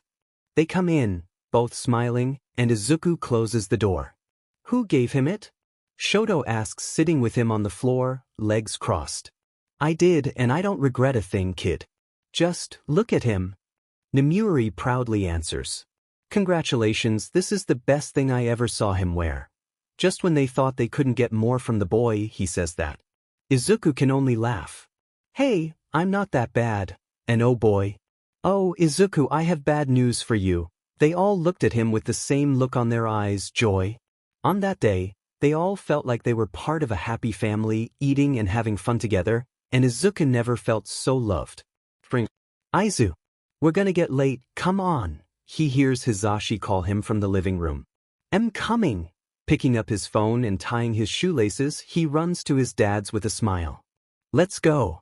Unfortunately, you can't call us dad and pa in class. Izu, you probably already know this, but we don't want a disaster on the first day, Hisashi comments on their ride to UA.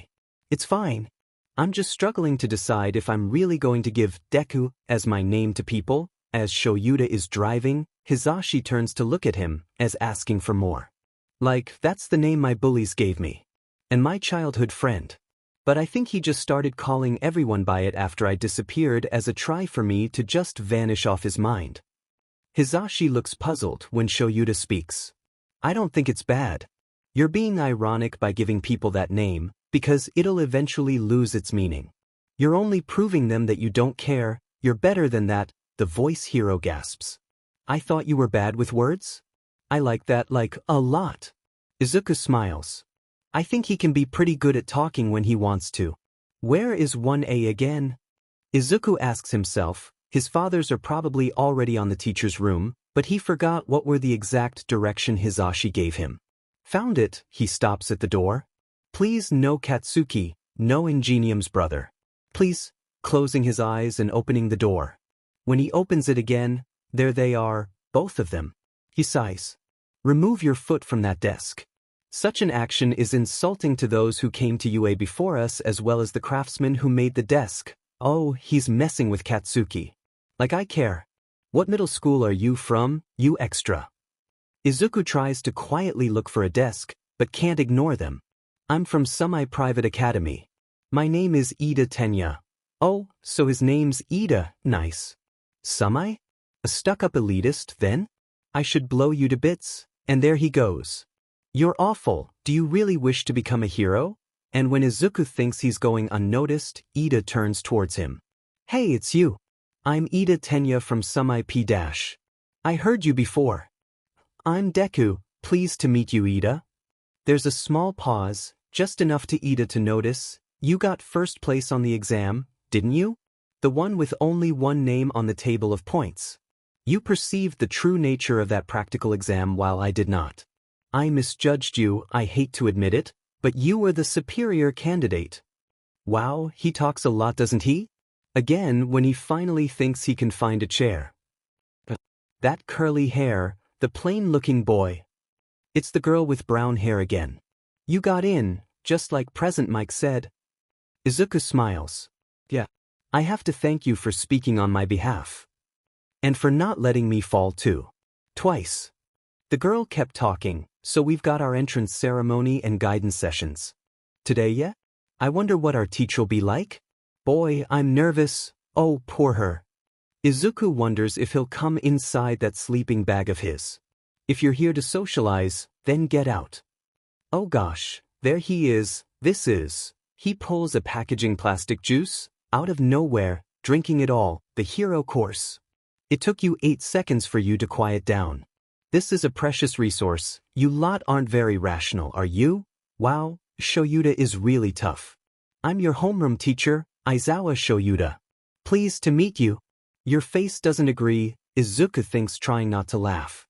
Quickly now, change into your gym clothes and head to out the grounds. Changing as soon as possible, trying to avoid being seen without a shirt by his classmates, Izuku heads out. A test of our quirks? It's now. He's finally going to know how much he improved in these 10 months. What about the entrance ceremony? Or guidance sessions? The girl asks, but Shoyuta just looks dead as always. No time to waste on that stuff if you want to become heroes. UA is known for its freestyle educational system that applies to us teachers as well. He then lists all the activities Izuku did 10 months ago. He's so excited. You did all these in middle school, yes?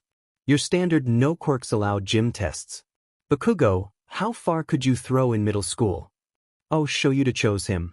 Well, Izuku didn't tell his fathers that Kaken came from Katsuki, so they probably didn't recognize him from the slime incident. 67 meters. Great, now try with your quirk. Do whatever you need to, just don't leave the circle. Give it all you've got. And there Katsuki goes. Die! Izuku can't see with all the smoke, but he's sure that ball won't be seen again. It's important for us to know our limits. That's the first rational step to figuring out what kind of heroes you'll be. 705.2 the counter showed. Whoa! This is awesome, someone says from behind, and Izuku notices Shoto's look, immediately receiving a shiver down his spine. You're hoping to become heroes after 3 years here. And think it'll be all fun and games? The one with the lowest score across all 8 events will be judged hopeless and will be expelled. Izuku didn't really think Hisashi was being honest about this. What? The creepiest expression stands on Shoto's face. Your fates are in our hands. Welcome, this is the hero course at UA High. Okay, Breath, you can do this. There's no way you'll get the lowest score. Right? That's plus ultra. Use your strength to overcome it all, so bring it. The demonstration is over, now it's for real. Event 1, 50-meter dash. Ida, as expected, did better than anyone, with 3.04 seconds. The frog girl did well too, then the brown-haired, a weird blonde guy with laser who fell on the middle of the thing. Then Katsuki and him. Right, he can do it. Izuku takes a deep breath, concentrating his energy on his legs. Go! Before Katsuki could explode his face, he runs. 3.58 seconds. Great. He smiles, quickly getting as far as he can from his childhood friend, who got 4.13 seconds. Event 2, grip strength. Come on, he didn't train for nothing. 78 kilograms, 27 kilograms more than before. That's good enough. Whoa, that's awesome. A big gorilla-looking guy could lift 540 kilograms. His classmates were for sure strong. Then standing long jump, where he, once again, could manage to jump the whole distance. On sidestepping, Izuku did fine, no big deal. Event 5, throwing. Whoops, the infinity sign pops up. Wow! The girl just threw a ball that'd probably never fall. Okay, don't break a bone again, Izuku, just do it without any damage. He takes the ball, preparing himself to throw it, then it falls. 46 meters. What? Izuku looks at Shoyuta as asking why he did that. Erased your quirk. You couldn't control your quirk, you'd just be incapacitated again. Were you hoping someone would step in to help afterwards? He was overdoing it? He didn't even notice. Maybe he was focusing energy on his whole arm. Whatever you were planning, it would have inconvenienced those around you. Way back when a certain hot-blooded hero saved 1,000 of people during a disaster, he made himself a legend. You've got the same reckless streak, but you're useless after saving just a single person. Deku, you cannot become a hero until being able to control that quirk of yours. It's weird hearing Shoyuta calling him Deku. But he's trying. Shoyuta knows he is. He's the one who's been training him for the past 10 months. He knows better than anyone how much the boy have improved. But he hadn't been exposed to these type of situations enough times, the ones that'll make him nervous. You've got your quirk back, give it another go. Okay, you can do this, Izuku, just breath, no bone breaking. On last second he puts all his energy on his finger. Now! Shoyuta looks surprised and angry, while Izuku curses. I broke it, but he got 705.3 m. I can still move, he says holding back tears. But DMN, he broke a finger again. Ignoring how annoyed by his selflessness Shoyuta looks, Izuku smiles. Ooh. Now that's a hero-like record if I ever saw 1-inch Infinity Girl cheers. His finger appears to be swollen. Thinking back to the entrance exam, what a strange quirk. Ida comments. Stylishly done, the weird laser guy says, when his worst fear occurs. Katsuki notices him. What the hell? Explain yourself, Deku. But before he gets to Izuku, Shoyuta stops him. What the? This cloth, it's stiff. Thanks, Dad, Izuku sighs in relief. It's a capture weapon, made of carbon fibers and a special alloy wire. Stop using your quirk already, I'm getting dry eye over here. He releases the boy. What a waste of time. Prepare for the next event. Izuku tries to ignore Katsuki as better as possible. How is he supposed to explain everything to him? It's not as easy as with Shoto. And speaking of him, Izuku wonders why he actually hadn't seen him. Is your finger okay? He wakes up from thoughts, not even bothering to look at who asked. Aya. Moving along, time for the results. Your total scores simply reflect your performance in each of the events. Explaining would be a waste of time, so all of you get are the final rankings. Izuku tries to regulate his breathing. Also, I was lying about expelling someone. Wait, what? That was a rational deception meant to bring out the best in all of you. Why is he lying?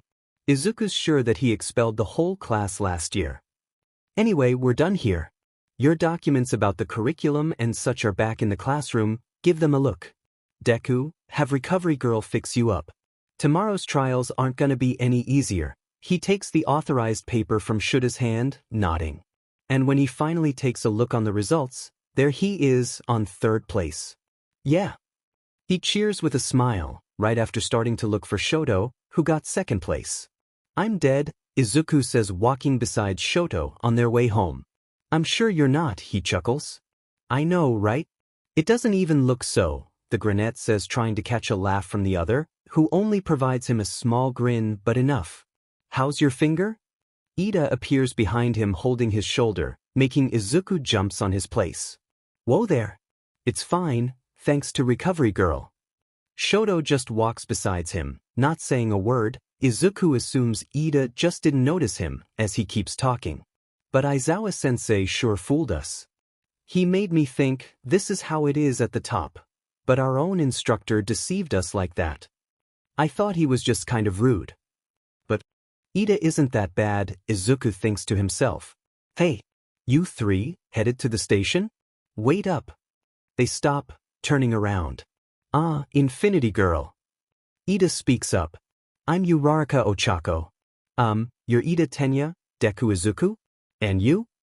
She seemed confused about Izuku's name and the whole Shoto's presence. Izuku looks at Shoto, unsure, but he only looks back at him with his straight face. Yeah, I guess you can say that. You can just call me Deku, he smiles to her. Good. I think Deku is a nice name, sounds like, do your best. For me, wow, Izuku never looked at it like that. He smiles more widely. This is Todoroki Shoto, we were friends before so. I don't know, he awkwardly laughs, Ida wides his eyes. You're Endeavor's son. Making Uraraka gasps, but Izuku just stops them. Yeah. But we don't like to bring it up, you know? He likes to be just himself. Now that sounded weird. Oh, I'm sorry. I'll try not to talk about it too often. Uraraka nods, making Izuku smiles. Thank you, he hears Shoto whispers. He looks at him and wides his smile. Welcome. Once it's only the 2 of them, Shoto asks.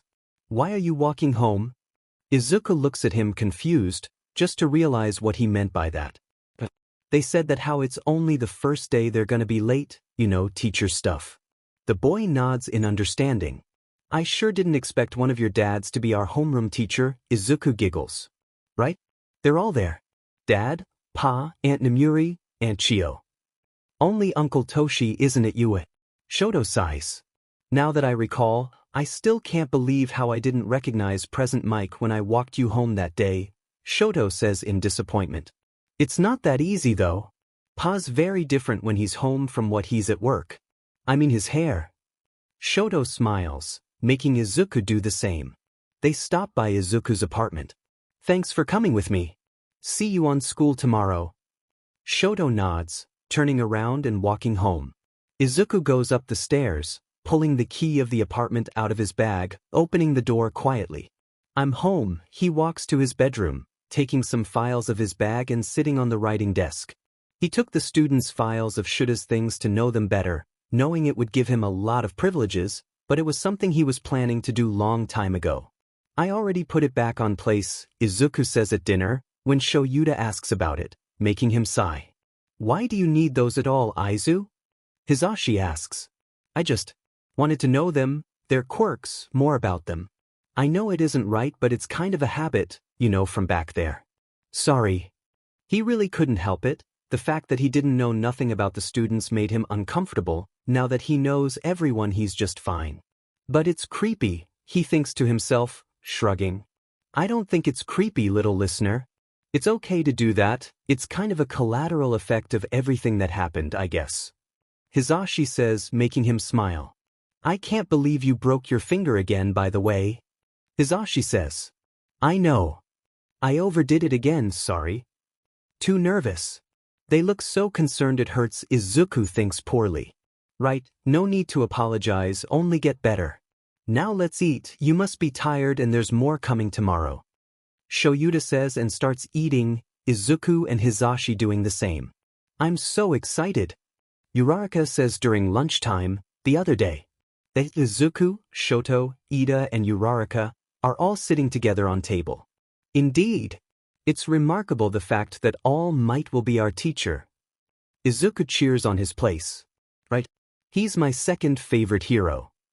Uraraka looks at him in curiosity. Who's the first? Eraserhead. Shoto says, surprising everyone. Hey, it's the first time you actually talked. Izuku jokes. You two seem really close. Since when you're friends? Ida asks. 10 months I guess, Izuku answers. It doesn't look like a lot of time when he thinks about it now. That's a really short PRD of time for you being so close. That's so cool. Uraraka says, making Izuku smiles. Then they start eating. I am coming through the door like a normal person. Izuku cheers. It's All Might. He's really gonna teach us. That's his Silver Age costume. The Granette nods excitedly. Hero Basic Training. The class that'll put you through all sorts of special training to mold you into heroes. No time to dally, today's activity is this. Battle training. ODMN. Why? Izuku cries silently to himself. And for that you need these. In accordance with the Quirk registry and forms you filled out before being admitted. Costumes. Everyone cheers, finally. After you change, come out in ranking order to ground beta. Looking good is very important, ladies and gentlemen. Look alive now, because from today on you're all heroes. Izuku happily and quickly walks to the changing room, changing as fast as possible, avoiding any of his classmates, and walks out. It seems it's time to fight some people. Izuku's costume is simple, a green jumpsuit. He's wearing black and yellow gloves and supports for his legs, and of course, his red sneakers. A red belt with some support items in case of emergencies, a communicator, a speaker and a first aid package. Then the only things that don't make his costume boring, a piece that will regulates his breathing, and a designed by himself curious thing, covering his left eye and ear. The item itself on the ear reduce loud sounds to avoid a loss of hearing, while when on his eye, helps him to focus his sight, as it's already more expended than the normal. Whoa dude, your costume is so manly. Didn't think you were so buffed. What's that thing on your ear and eye? A red-headed boy, Kirishima, asks him as soon as he walks out. It helps me not to get deaf because of loud sounds, and helps me to focus my sight, Izuku calmly explains. Isn't that cheating? The grape, Mineta, asks and Izuku turns to him, snapping. It's not cheating if I already can hear and see better than you. Ah Deku. Cool costume, really practical looking. Uraraka says approaching him. Hey, yours is very nice too. She scratches the back of her neck in embarrassment. I wish I'd been more specific on my request form. This is too attaching. Izuku has to agree with her on that. Being in the hero course is the best. Mineta says, and Izuku was already adding him to his trash list of students of UA. Ida surprises Izuku when he asks about that being the same field of the entrance exam, such a cool costume he is wearing. Nope. You'll be moving on to Step 2, Indoor Anti-Personnel Training. All Might then explains the importance of indoors training, as statistically the most heinous villains are more likely to appear indoors. You'll now be split into villain teams and hero teams, and face off in 2-on-2 indoor battles. So no basic training? As reacts. Practical experiences teaches you the basics. Yeah, and Izuku already knows a lot of the basic from living with villains themselves. The distinction here is that you won't be fighting disposable robots. What determines victory? Can I just blast everyone away? Are you threatening to expel anyone like Aizawa-sensei did? How do we proceed to divide ourselves into teams? And the most important, how fabulous is my cape? Are the questions all spilled at the same time. One at a time. My quirk isn't super hearing. Listen up, here's the deal. The villains will be hiding a nuclear weapon in the hideout, and the heroes have to go in and take care of it. The heroes have a limited amount of time to either capture the villains or secure the weapon. The villains must either capture the heroes or protect the weapon until time's up. Your battle partners will be decided by drawing lots. All Might explains all at once, reading a small piece of paper. Is that really the best way?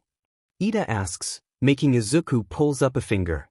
Because pros often have to team up with heroes from other agencies on the spot during emergencies, he explains, and Ida apologizes again. It's fine, let's just get to it. Please Shoto, please Shoto. And Izuku teams up with Uraraka on Team A. Well, at least someone I know. Shoto was with the strong octopus boy, Shuji, and Izuku notices how Ida has the luck to team up with Katsuki. Nice. Must be fate. Let's do this. Uraraka cheers, Izuku smiles nodding. Moving on, first up are these. The heroes are Team A, the villains are Team D. Izuku sweats. Sheet. Training or not, assuming the role of villain pains me. So we merely have to guard this?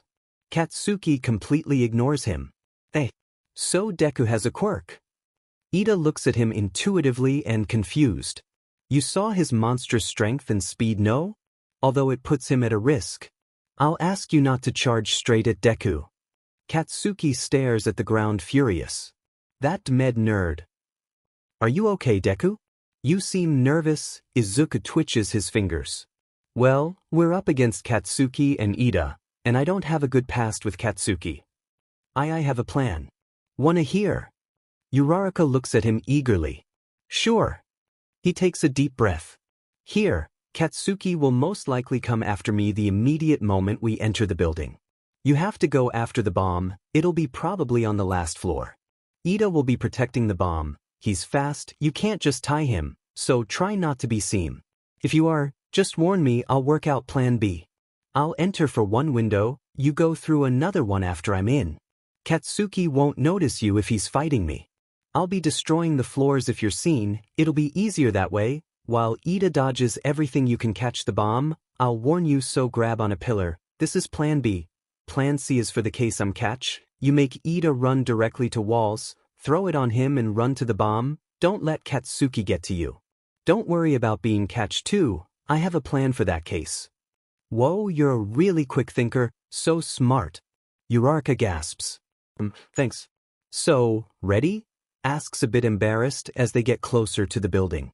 More than ever. I'm nervous.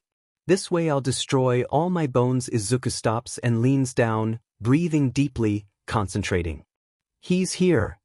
He gets up and listens carefully. When he opens his eyes, he dodges Katsuki's blow on good timing. Nice dodging, Deku. That's low, Bakugo. Sneak attacks are so unmanly. Kirishima comments. Yet they are a valid strategy. This is practical experience. No matter. Did you see how Deku dodged that? Awesome. Mina exclaims. I'll mess you up just enough not to be disqualified. Katsuki says, coming for another attack. I'm already messed up enough, Katsuki. Izuku whispers, taking him by his arm and throwing him on the ground. You are more than predictable to me, Katsuki. How many times do you think I saw you lead with that right hook? I didn't write notebooks for nothing. He stares at him angrily. The one you blew up and chucked out the window? The only one I actually wrote useful things. I'm not gonna be your worthless punching bag Deku forever, Katsuki.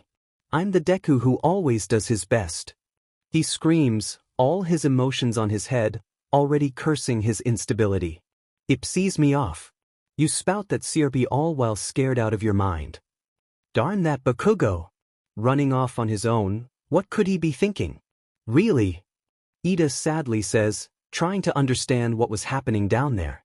Katsuki quickly tries to kick Izuku, but he's stopped by the tape he pulls out and ties his leg. Already knowing the incoming explosion, Izuku pulls the tape down with full force, causing Katsuki to meet the floor again, then runs away. He needs to think of something, he can't keep dodging the explosions. Get back here, Deku. Katsuki screams, getting up. Must have been fun, yeah? Tricking me this whole time, right? Hiding that flashy quirk of yours. So bring it on. I'll still crush you. Found you. Uraraka murmurs, hiding behind a pillar. Okay, let's do this. She starts to move as silently as possible. I am the ultimate evil. She hears Ida speaks in an evil voice, not being able to help but chuckle. So you've came, Uraraka?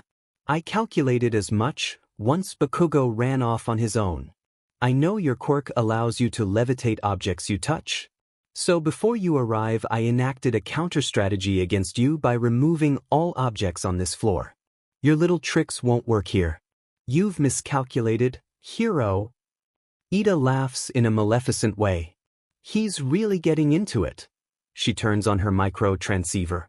Deku. Ida found me, sorry. Izuku sighs. It's fine, plan B then. But only a little time left, and it's their win if we run out the clock. Don't get caught. Uraraka nods, ready to avoid Ida the most she can. Why not use it? You mocking me, Deku? F-. Izuku was paying attention to Uraraka and forgot about Katsuki. He couldn't use it because he was mentally unstable, idiot. I'm not afraid of you. He says, getting up. Guessing you know this from all your stalking, but the sweat glands on my palms secrete something like nitroglycerin. That's how I make my explosions. Izuku backs off in confusion. He already knows that. Assuming they honored my design requests, this gauntlet's been storing that fluid. Izuku starts to walk back. F-. You trying to kill me? He asks, not knowing what to do. You won't die if it's not a direct hit. A big explosion. Izuku on the floor, trying to get up. Are they crazy enough to give you that? Use your quirk, I want to crush you at your strongest. Half of the building destroyed. What the? Uraraka quickly charges. This is my chance, jumping at the bomb, but Ida took it away, making her fall. Ak. Your quirk poses no threat as long as you can't touch anything. Now struggle, as I continue to take your precious time. Ida laughs. I'm counting on you, Deku, she murmurs in hope. Awesome, huh? What's wrong, Deku? Come on, you're not dead yet. But could be. Izuku finally gets up, but Katsuki runs at him. Time to pound you. An explosion, making Izuku jumps, avoiding a blow on his back. He's fast. This way I won't be able to do sheet. Then suddenly, Katsuki catches him by his arm and throw him on the ground. F-. Izuku is feeling useless, hella useless. On the monitor room, Shoto is prepared to kill Katsuki. Several torture methods on his head, while everyone is just scared of his attitude. Izuku backs off, preparing himself. Why won't you use your quirk? You mocking me? Ever since we were kids you always have. Kids? You knew it was me? Izuku asks, stopping in shock. Of course I knew you, BC. You think I'm dumb enough not to notice? Why the hell do you think I called you Deku? Thought you'd changed your name because was adopted or sheet. Will you ever stop looking down at me, you nerd? Katsuki attacks him again, making him steps back. I was kept by villains, Katsuki, he snaps in anger. You could have helped me. Katsuki stops. What? But no. Why not tell me to go kill myself? You know I actually tried. The blonde doesn't have words. What was Izuku saying? Villains? Tried to kill himself? I didn't really mean. It, you fucker. I didn't think you'd be idiot enough to actually jump. Then Izuku looks at him. He looks at him deeply in the eyes. You didn't mean it? Do you know what is being kept by villains for 10 years? Your own father being one? What is to be tortured for every little mistake you do? Sleeping in a room that looks more like a FING prison cell? Do you know what it is? To being bullied by your childhood friend for not having a quirk that you need to hide? Well then your words meant a lot, Katsuki. I tried to jump that day. Izuku was close. His finger on Katsuki's chest, but the one not being able to move. And if it wasn't for a freaking hero, I would be dead. And it'd be your fault. He stops to breath, Katsuki still freezed in place. So you try to put yourself on my place and shut your effing mouth. He walks away. Or at least he tries. Katsuki could move again, and the only thing he could think of was exploding something. This something is Izuku. But Izuku turns around before anything happens, of course, his quirk. But there's something that makes Katsuki stops, this time permanently. Izuku's face. There are tears everywhere, his expression of pain and desperation, his sobs. It freezes Katsuki on his place. That boy is already broken, he wouldn't be able to affect him anymore. It's my chance. Izuku hold back more of his tears, taking courage and the situation to his side. He concentrates all his energy on his arms, a small quantity on his legs and jump. Uraraka now. Ida, sorry. Gotta improvise. Uraraka says, grabbing the pillar and using it as a baseball bat. Comet home run. All the wreckage flying to Ida.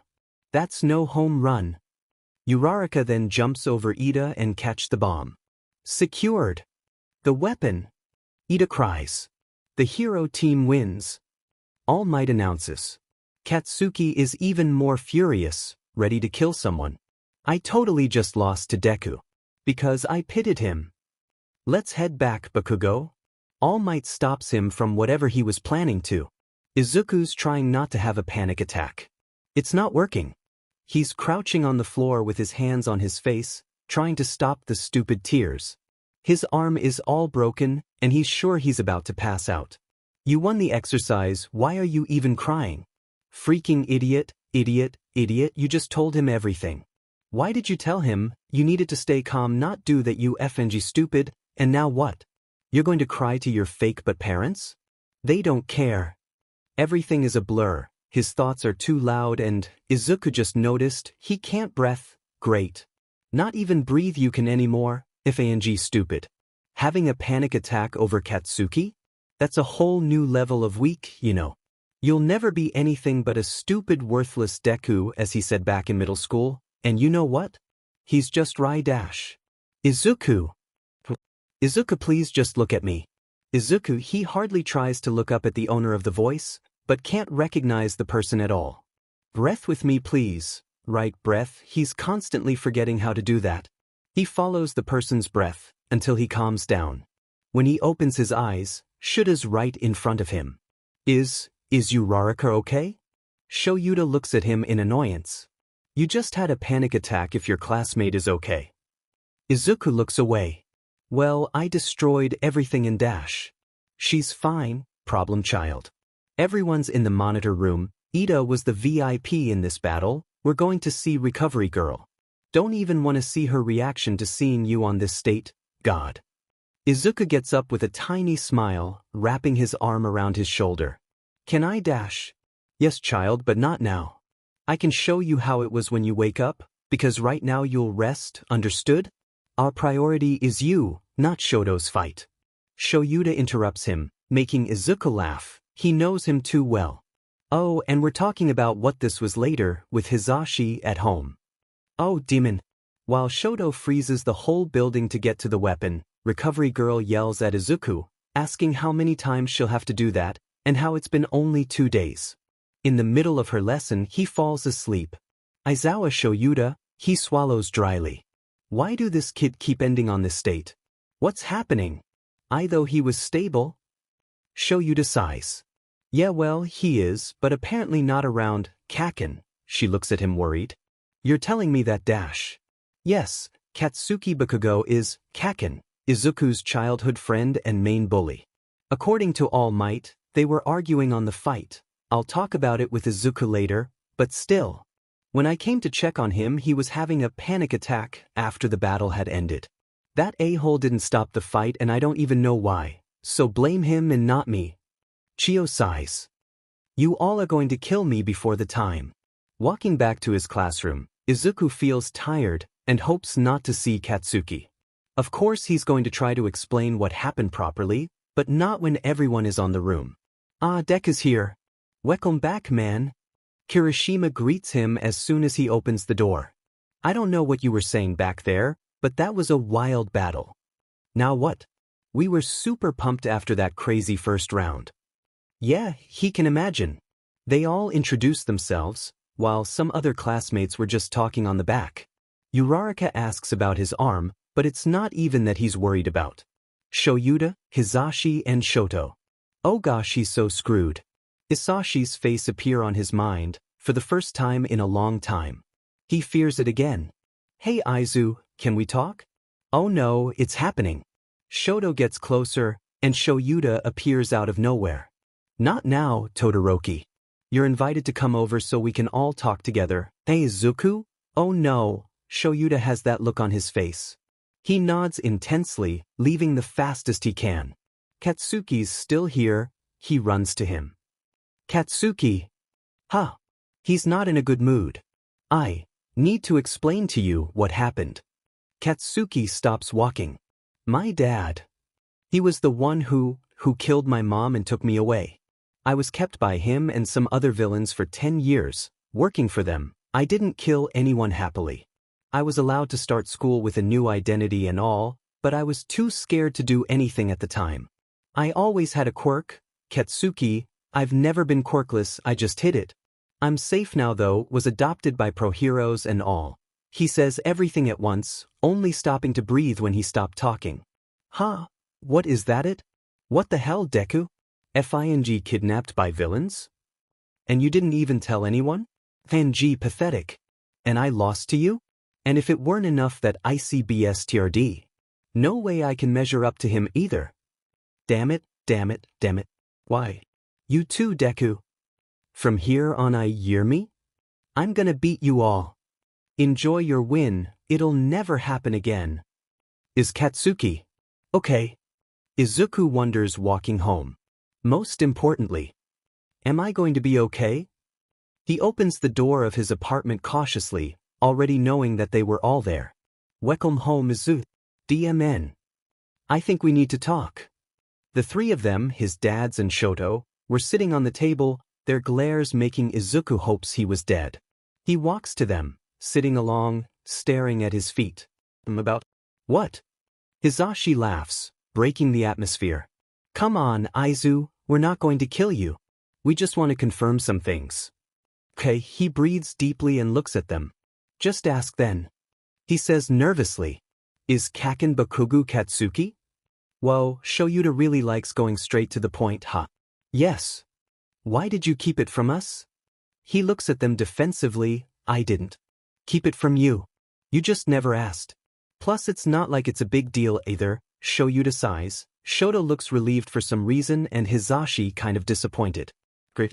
You're moving from the desk behind the boy. Now what? They look at him concerned. You just can't ignore the fact that he's not good for your mind, Izuku. That makes Izuku explodes. Of course I cannot. But I need to learn how to deal with it. Dad, aren't you the one who tells me to learn how to control my mental state? How am I going to do that if I can't even try? I am not made of glass, you know. Can you please let me try? Try to get him right? Also, he's not a monster, he's a teenager just like me. He won't kill me. It surprises them, Izuku's shouting, the tears on his face. I am sorry, Izu. I misunderstood everything, I just wanted the best to you and didn't consider your feelings. I won't do it again, Shoto says while getting up and bowing. Both his dads look surprised, but also lowered their heads. I'm not angry at you. I am sorry too for keeping it from you three. I just don't want to be treated like I'm going to break any moment. So let's get together again, right? Just smile. He smiles. Hisashi laughs, involving him in a hug. You're the best, little listener. I love you so much. Then they all hugged him. And Izuku hugs them back. He really loves his family. Who wants cold soba noodles? Hisashi asks excitedly. Oh, they're my favorite. Surprisingly, Shoyuta chuckles. Of course they are. How much of you do you think Izuku talks about? We probably know you better than your father. Izuku blushes embarrassed, he talked that much about him. That's not so hard, Shoto says, and everyone burst in a happy laugh. Sorry for the sudden announcement, but today, Shoyuta says, and the whole class is tense. He didn't tell me anything about today's activities though. Izuku thinks. You'll pick a class president. Such a normal, school-like thing. Izuku wouldn't like to be the class president, Too much responsibilities, plus he's sure he's not the right person. Ida suggests an election, immediately making Izuku realizes that he's the perfect guy to the job. He smiles, writing Ida's name on a small piece of paper. I got 4 votes. Izuku couldn't actually believe that. Like, what do these people see in me? He whispers to himself, while Katsuki complains about it. He was sure Shoto would vote for him, but he's not sure about the rest. Fine, so your president's Deku and your vice president is Yaoyorozu. Izuku sighs, asking himself what is he doing there. Lunchtime, the 4 friends sitting together again. I still don't know how it ended up like this, Izuku says, playing with his food. I'm sure you can do it. Shoto says, encouraging him. Did you have breakfast? Shoto asks, making Ida and Uraraka look at them confused. Of course I had. They force me to eat, as they can't see if I'm eating here or not. Do you want my food? I'm not hungry. Uraraka gasps. You can give it to me. Anything for free food. Ida looks at her. But the food here is free. Plus, he looks at Izuku, making him flinch. Are you eating healthily? It's not good to skip meals like this. Izuku scratches the back of his head. It's fine, it won't affect me at all. 10 months ago I could barely eat a whole meal, so I'm good with breakfast and dinner. Shoto looks at him concerned. Still, you will be more energized if you eat. Izuku throws his hands up. I know. But I can't eat, you know that I'd completely throw up, he says like it was normal, sarcastically. That's not nice. Why can't you eat? Uraraka asks. Izuku tries as fast as possible to come up with an excuse, but his mind just stops working. He only ate once per day for some time, now it's hard for him to eat more than that. He's trying. Shoto simply says for him. Was it some kind of diet? Ida asks, making everything easier. Yeah, a diet. Of course. Then the alarm plays, and once again Ida proves to Izuku that he's more than the ideal person to be the class president, so he decides to do something about it. He suggests to the class that Ida should be on his place, and even Shoyuta agrees. Finally rid of such a responsible place, Izuku sighs in relief, walking home. I think you'd have done just fine. Shoto says. I don't like the idea of being someone to look up to. Especially after all the things I did, I'm certainly not the person they want to lead the class. I can't even think of what I'll be doing if they find out. Izuku is trying not to freak out with that on mind. Shoto places his hand on Izuku's shoulder, stopping both of them. It's fine, they're good people, they'll understand. And you did nothing, you are not a villain, Izu. If you were, I'm pretty sure you wouldn't be here now, because I see an excellent hero on your future. Izuku laughs, holding back some tears. I'm not gonna cry, but that was probably the best thing you ever told me. Shoto smiles. You know, you'll make people think I'm a monster if you keep with those jokes. The brunette laughs, staring to walk again. Oh, and you're not one? Shoto snorts, come on. They walk to their homes, saying goodbye. Izuku waits his parents get home, patiently watching the news, when he hears their footsteps. We're home. Hisashi exclaims lively, Shoyuta sighing. Welcome home, Pennsylvania, Dad. Izuku excitedly says, tomorrow'll be tiring, Izuku, so I hope you get some good hours of sleep. He gets up curious. Oh yeah? What are we doing then? His parents leave their things on the couch. Hisashi immediately starts to prepare dinner, Izuku and Shoyuta sitting down at the table. Rescue training, I think. Hisashi says. Hisashi, you know he's not supposed to have privileges, the blonde laughs. Come on, he's a kid. He's curious and a good guy, nothing wrong with telling him, Izuku smiles. Yeah. I'm not always a problem child, you know, Shoyuta shrugs. Fine then, but you can't ignore the fact that something always happens when you're involved, problem child. Izuku protests, pouting, not always. Hisashi gasps, turning to see them. Oh no, he's using the face, show, quick, before he does the puppy one. Izuku bursts in laugh, and Shoyuta allows himself to join him. Stop playing around. Zashi, I want to eat. Hisashi goes back to cooking with a smile. Sure thing. Izuku doesn't know why, but when Shoyuta announces that they're having rescue training the next day, he immediately has a bad feeling about it. He doesn't say anything though. His quirk isn't guessing, so he changes to his costume without a word. The students are disappointed about the bus, even though Izuku can't understand why. He sits beside Shoto, putting his hands on his knees. You know, Deku, I generally say what's on my mind. Azui comes out of nowhere, making Izuku jumps on his seat. Oh, what is it, Azui? He asks, calming down. Call me Tsuyu. I actually have two things to say. He looks at her intrigued. Go ahead, she turns her head to him. It's really weird that only Izuku was on the table of points, and Deku doesn't really sound like a name. Are you a pro hero's son or something like that? Izuku looks away, trying not to make eye contact with Shoyuta but at the same time trying to look for an answer on his face. Yes, that's why Deku's second name isn't available for you, at least for now. So don't ask any more questions. Shoyuta says from the front without even turning around, surprising the ones listening. Whoa dude, that's awesome. You're just like Todoroki, but so cool and mysterious as we don't know who are. Your parents. Kirishima says with a smile. Oh, the second thing I wanted to say, Deku, Tsuyu surprises Izuku once more. He sweats nervously, her questions are making him tense, but he nods for her to keep talking. Are you really only friends with Todoroki? You two seem like something more. Izuku blushes. What? Of course not. We're just really good friends. He sweats more than nervously, he's terrified. What the hell? Are you really sure? She asks again, making him wants to kill himself. We're here. Look sharp.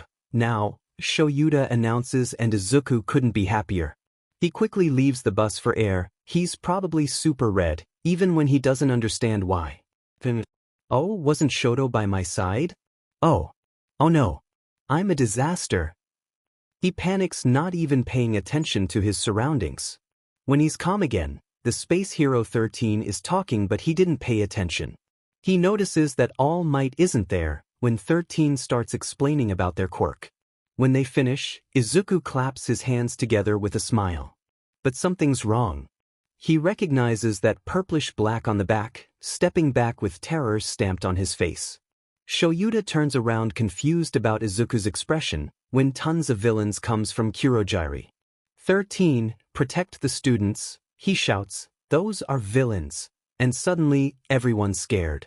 Izuku isn't scared, he's freaking petrified, can't move, can't blink, can't breathe. He tries to step back, but not one muscle moves. He sees Shoyuta walks to them and can finally do something, even if only scream.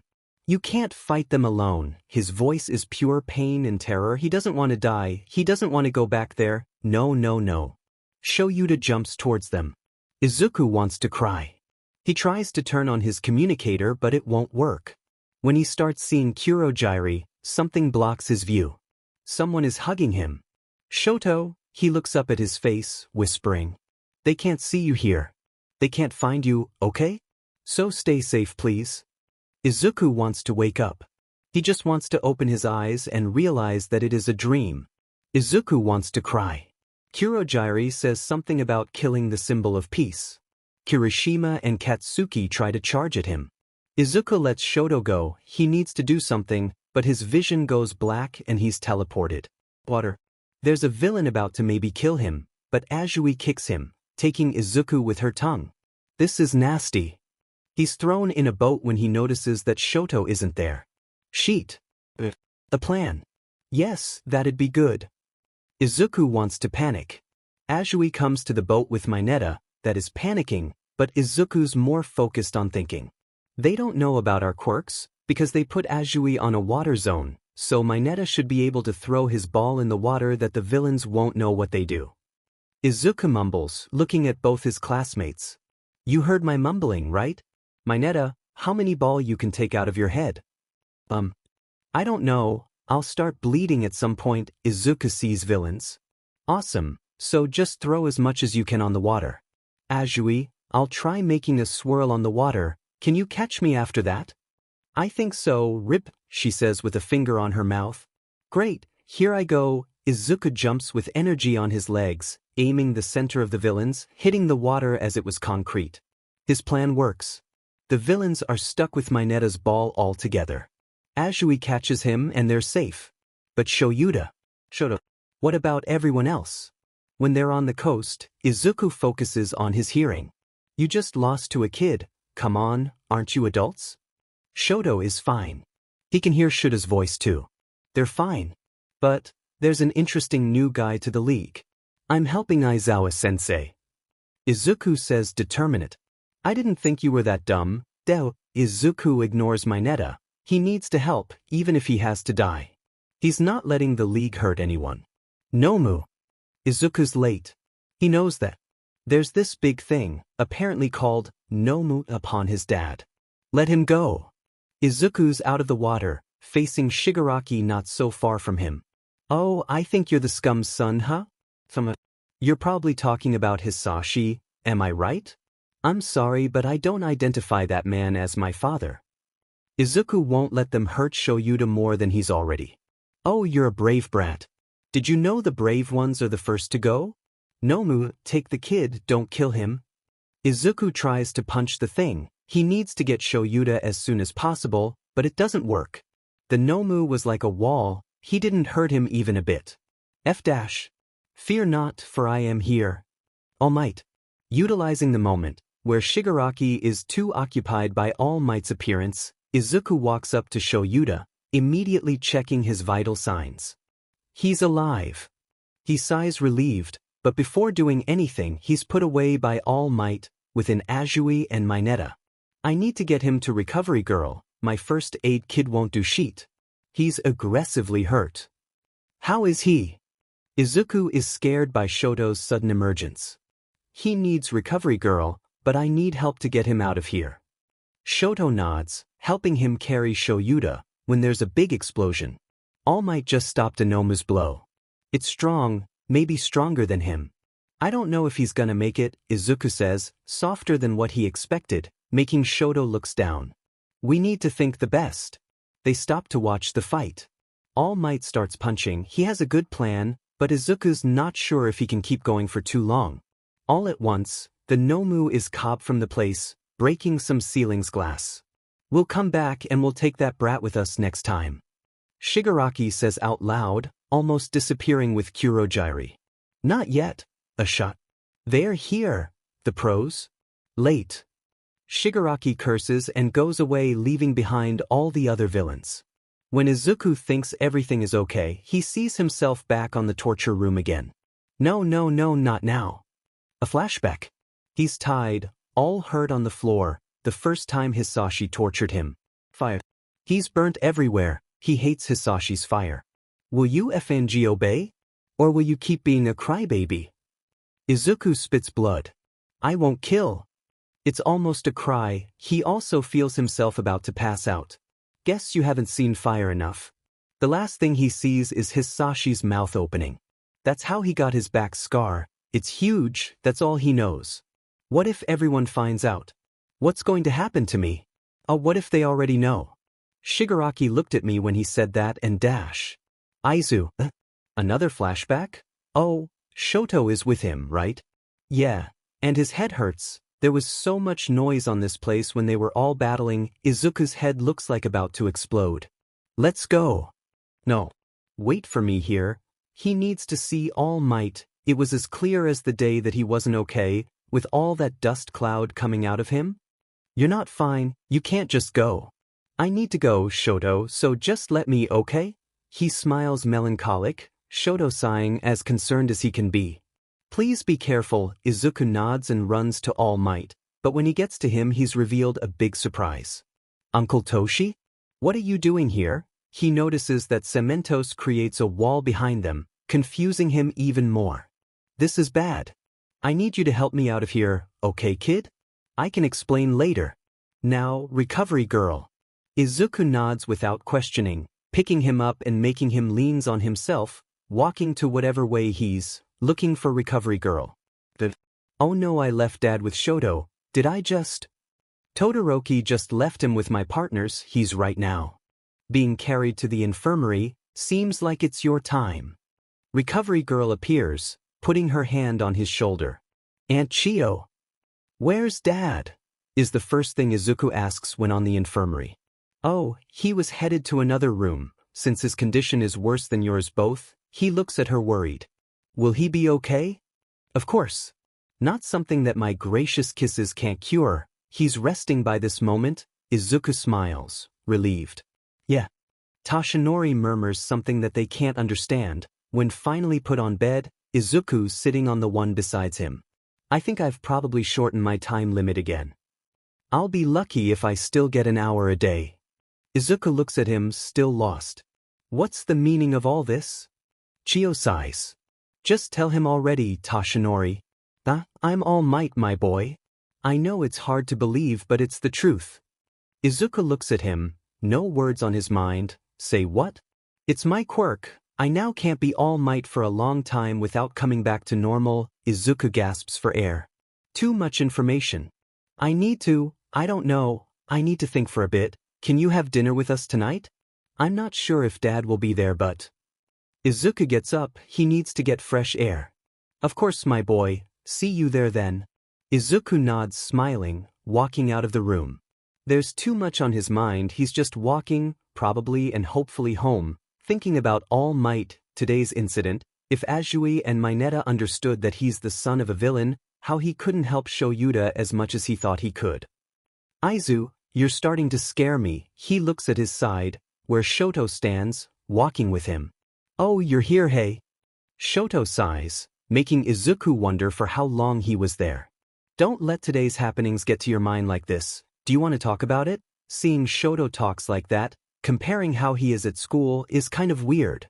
I had a flashback of the first day Hisashi tortured me. Have you seen my back scar? I hate it. It remembers me of him and I hate him. I don't like hating people, but...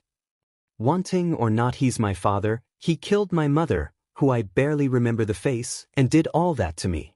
I can't just don't hate him and his goddamn fire. So you hate my fire too? Izuku looks at him, nonconformist of what he just heard. Of course not. You and Hisashi are completely different people. Even though I never saw it, I'm sure your fire is comforting. You'd never try to hurt me with it. I guess it's fine then. Anything else? You seem a lot frightened. Izuku smiles. I can't hide anything from you, can I? There's a pause. A comfortable silence. I think Azui and Mineta know about Hisashi being my father. I also couldn't help Dad, and he's just so injured he could have died. And there's this other thing that I don't know if I can tell you, but it's just... I don't know what to think. Maybe you should just rest a bit. You did a lot today. We fought villains. That's a pro hero's job. We're all tired. Maybe Shoto's right. Before turning the corner, Izuku nods. I'll try to do that. Thank you for listening. See you tomorrow. Getting home, Izuku's surprised by Namuri's voice and burnt smell. He opens the door, walking in carefully. Aunt Namuri? He hears a gasp. Little Izuku. I didn't know you'd be home so early. What are you doing here? Shouldn't I be asking you that? And why is it smelling like burnt food? Namuri walks to him, an awkward smile on her face.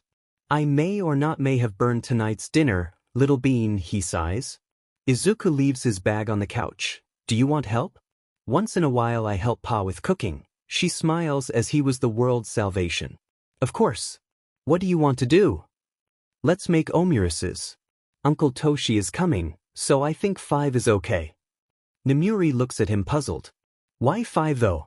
Isn't Shoyuta staying at school to rest? Izuku smiles, tired. Do you really think he won't come? That? Sleeping at school? You're right, she laughs. Let's make some omurices. We're home. Hisashi announces loudly as always. You really came, huh? So goddamn stubborn. Namuri says, greeting Shoyuta with a hug. If you touch me this way, I'll probably break the rest of my healthy bones, he says. Welcome back, Dad. But Uncle Toshi didn't come? Hisashi leaves their things on the couch, walking to the table. He's coming. And what do we have here? Who cooked it? They look delicious. Namuri and Izuku smile. Well, of course it was Izuku. I'm sure it'll help Shoyuta heals faster. Shoyuta smiles. I'm certain it will. Aren't you forgetting someone? What about me? Tashinori comes in smiling. Late. No omuris for you, Hisashi jokes. Nonsense. Will you let them beat me like this, my boy? Didn't you prepare one especially for me? Izuku looks at him and fake a shocked factor. Oh no, I think I forgot yours. Silence. Then everyone laughs, confusing Toshinori. Come on, the table's ready, there's food for everyone, Hisashi says, everyone sitting together. After eating, Toshinori sits with Izuku on the living room's floor. So, okay, you're all might, I got that. What are you doing at UA anyways? Toshinori smiles. The boy was for sure understanding. I'm looking for a successor. How do I explain this? I can pass my quirk from generation to generation, so I'm looking for someone who is good enough to replace me. Whoa, I'm sure your successor is a really great hero. All Might's successor? Izuku says astonished. Toshinori smiles. We'll see that at the sports festival.